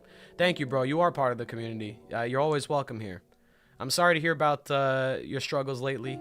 No one has it easy with mental health, no matter how hard, they put on a face in public. Like, everyone's got their own internal stuff that they got to work on. I think the way that my wife calls it this, but she calls it homework. She says that every person has their own homework they got to do before their life's up, or that they should do. You can choose not to do your homework or whatever. You can be a bad student, but everyone's, and it's funny because she's a teacher, right? You can see how she thinks, but like, she told me this and it always stuck with me. She's like, yeah, everyone has their own homework they got to do in their life, and that's, it's fine, man. Like work on it. Take your time, figure it out, and the homework basically translates to like figuring out your shit and like being happy. As most philosophers have come to the conclusion, the goal of life is happiness. So that means that our homework going throughout life is to find that happiness. So definitely take your time, man. Do your homework. No worries about that. I'm glad the streams are helpful for you. I'm gonna keep doing the streams. I know people are antsy about what's gonna happen to the videos or whatever. That might change with time. I'm still gonna do videos as I get ideas for them, but the streams I'll keep the streams coming as long as I have the desire to read. I don't see a reason not to read live. So if the new chapter comes, unless it gets to the point where like streaming One Piece is like getting me spoiled every week and I'm not able to enjoy the final arc without getting spoiled, then I'm just gonna stop streaming if I can't avoid spoilers. But so far, I mean, this week, like, I've been trying this new thing. I've been going dark on the internet like 2 days, 3 days before the chapter comes out. I just don't go on social media. I'll maybe like pick a video game or a book and I'll work on that over those couple days, but I try and avoid the internet. So like yesterday and the day before, been pretty much avoiding Twitter, YouTube, all that shit, and I managed. Going into this chapter, I knew zero. I knew nothing. So this is like the first chapter in a while where I knew absolutely nothing going in, got spoiled on nothing going into this chapter. So as long as I can keep this routine up, and it looks like it's working so far, I'm just gonna keep streaming. Why not? So at the very least, even if I don't have the videos going up every time, whatever, we're still gonna be doing these meetups every week. If there's a chapter, we do the chapter. If there's no chapter, we do a break week, and maybe we run out of theories to review, we'll do something else. We got the game show. Like, the streams will live. They will live. So I do want to keep providing that place for everyone to like come chill. Kev says going dark is the best call. I work on my story to avoid stuff. Yeah, like having something like you can like pick and then just like do that for like the next couple days instead. Yeah, that's good. It's hard, like, because when I want to make videos, though, this is the problem with being a One Piece YouTuber. If you want to go dark on the internet, well, that also means it's hard to make videos, because if you want to make videos about One Piece, you got to look up One Piece shit. So that means I'm Googling One Piece stuff, and it's very easy for like a spoiler to pop up when I'm Googling something. Or if I go on YouTube to like Google a clip that I want to edit into the video, like I'll just like, in the recommended will be people talking about the new chapter. It's like really easy. So it's tough, right? Like you got to pick something that's not One Piece related and work on that. Because if you do anything with One Piece, the internet is a minefield. It's like playing Minesweeper. Yeah.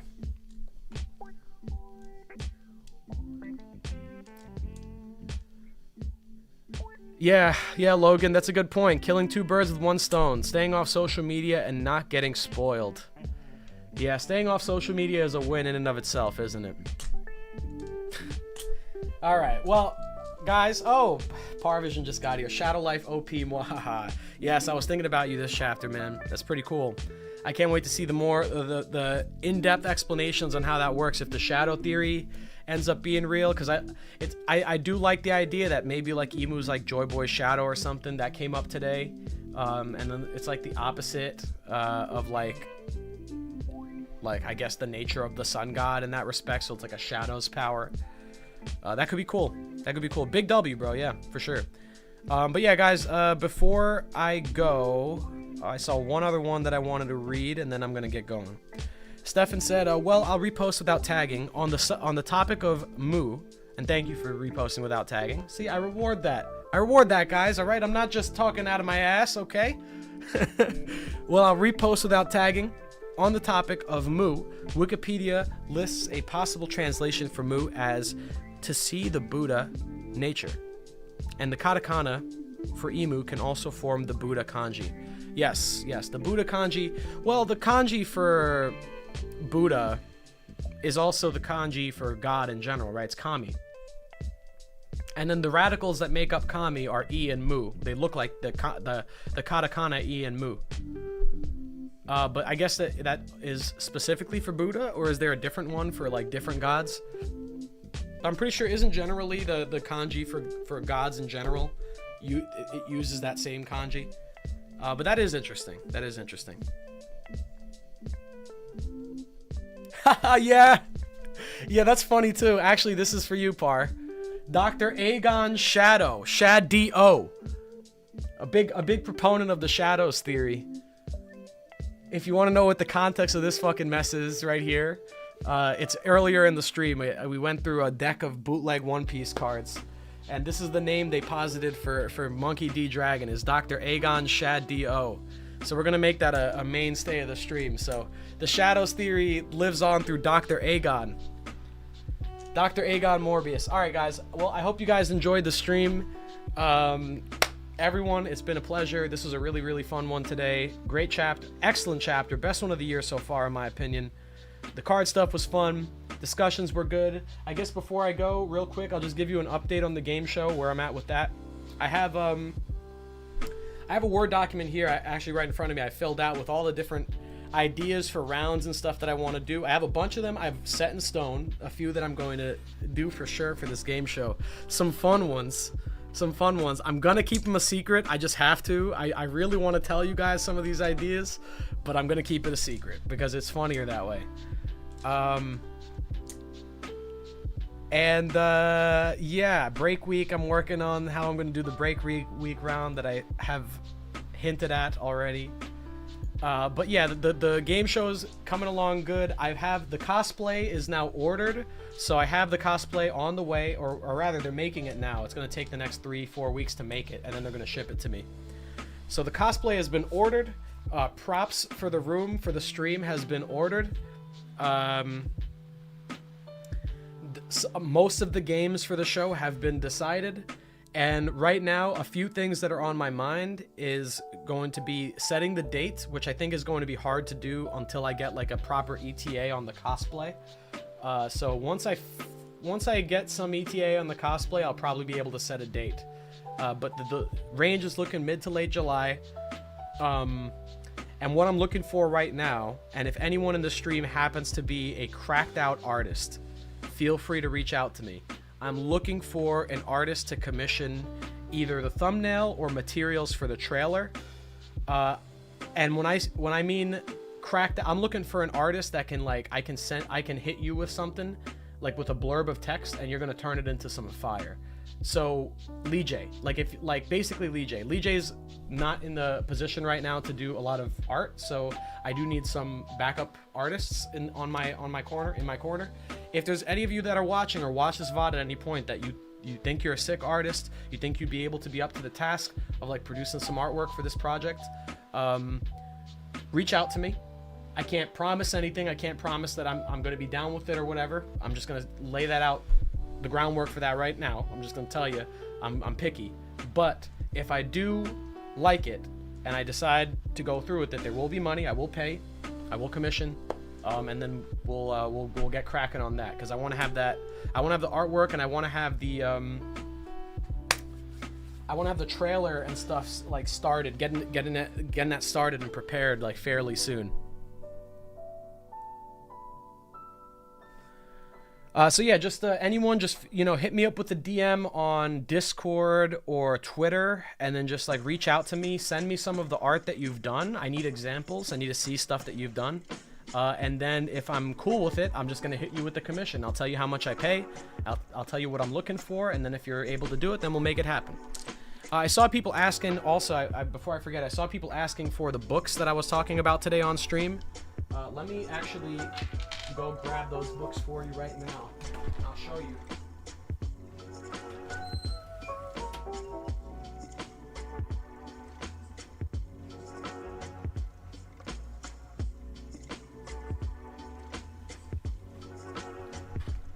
So, the book that I have, that has the Enchiridion in it is actually it's an extended book.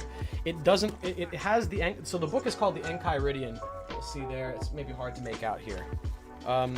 The book as a whole that I got is a book called How to Be Free. It's a book called How to Be Free: An Ancient Guide to the Stoic Life, and it's a book by Epictetus essentially, but it's a compilation. The first half of this book is the Enchiridion, which I was talking about, and the second half are like random selected entries that he's written that they're not in the Enchiridion, but it's more works from the same guy talking about the same concepts. So I recommend this because you not only get Enchiridion, but you get other works from Epictetus that expand on those concepts. Pretty short too. Enchiridion is like half this, so you could get through that fucking quick. I got through it in one day. So great. How to Be Free. Obviously the theming connects to One Piece there, right? The most free people are the ones who can control their desires, and only people can control their own desires. That's the Willa D right there, baby. The next book was Marcus Aurelius Meditations. I have the annotated version because I like having annotations that explain context, historical context, or maybe like, certain vocabulary doesn't mean the same thing nowadays that it used to back then. So like sometimes translations are a little bit funky without certain explanations of what they meant by this word. This and this word. So I got the annotated edition, but Meditations by Marcus Aurelius. So if you're interested in Stoic philosophy and if what I talked about today interests you, as like a maybe a way to live your life, or maybe just something like take a grain of salt from, learn from a little bit, or just see how people thought 2,000 years ago, like how some of the philosophy of 2,000 years ago. If you're interested in that, I would read this book first. I would read Enchiridion before Meditations, because Marcus was directly influenced by this. So all of this is going to be heavily influenced by all of this. So if you read this first, you will have a much better frame of mind and understanding for this when you get to it. So that's my recommendation. That's my book recommendation. I know I was supposed to be closing out the stream, but fucking par for the course with me, right? I just keep talking. Anyway. Guys, I hope you enjoyed. If you do end up taking those book recommendations, let me know what you thought next stream or something. And I appreciate all you very much. Thank you so much to all the people who sent super chats. Thank you to all the new members as well. I appreciate you guys, and I will catch you guys in the next stream, which will be next Thursday, presuming that we don't have a break. I don't think we do. I think the next 3 weeks we're good on breaks. No breaks. I checked the schedule recently, so we should be good. Anyway, guys, I'll talk to you later. Have a great rest of your day, great rest of your night wherever you are, and a wonderful romance dawn. Take care.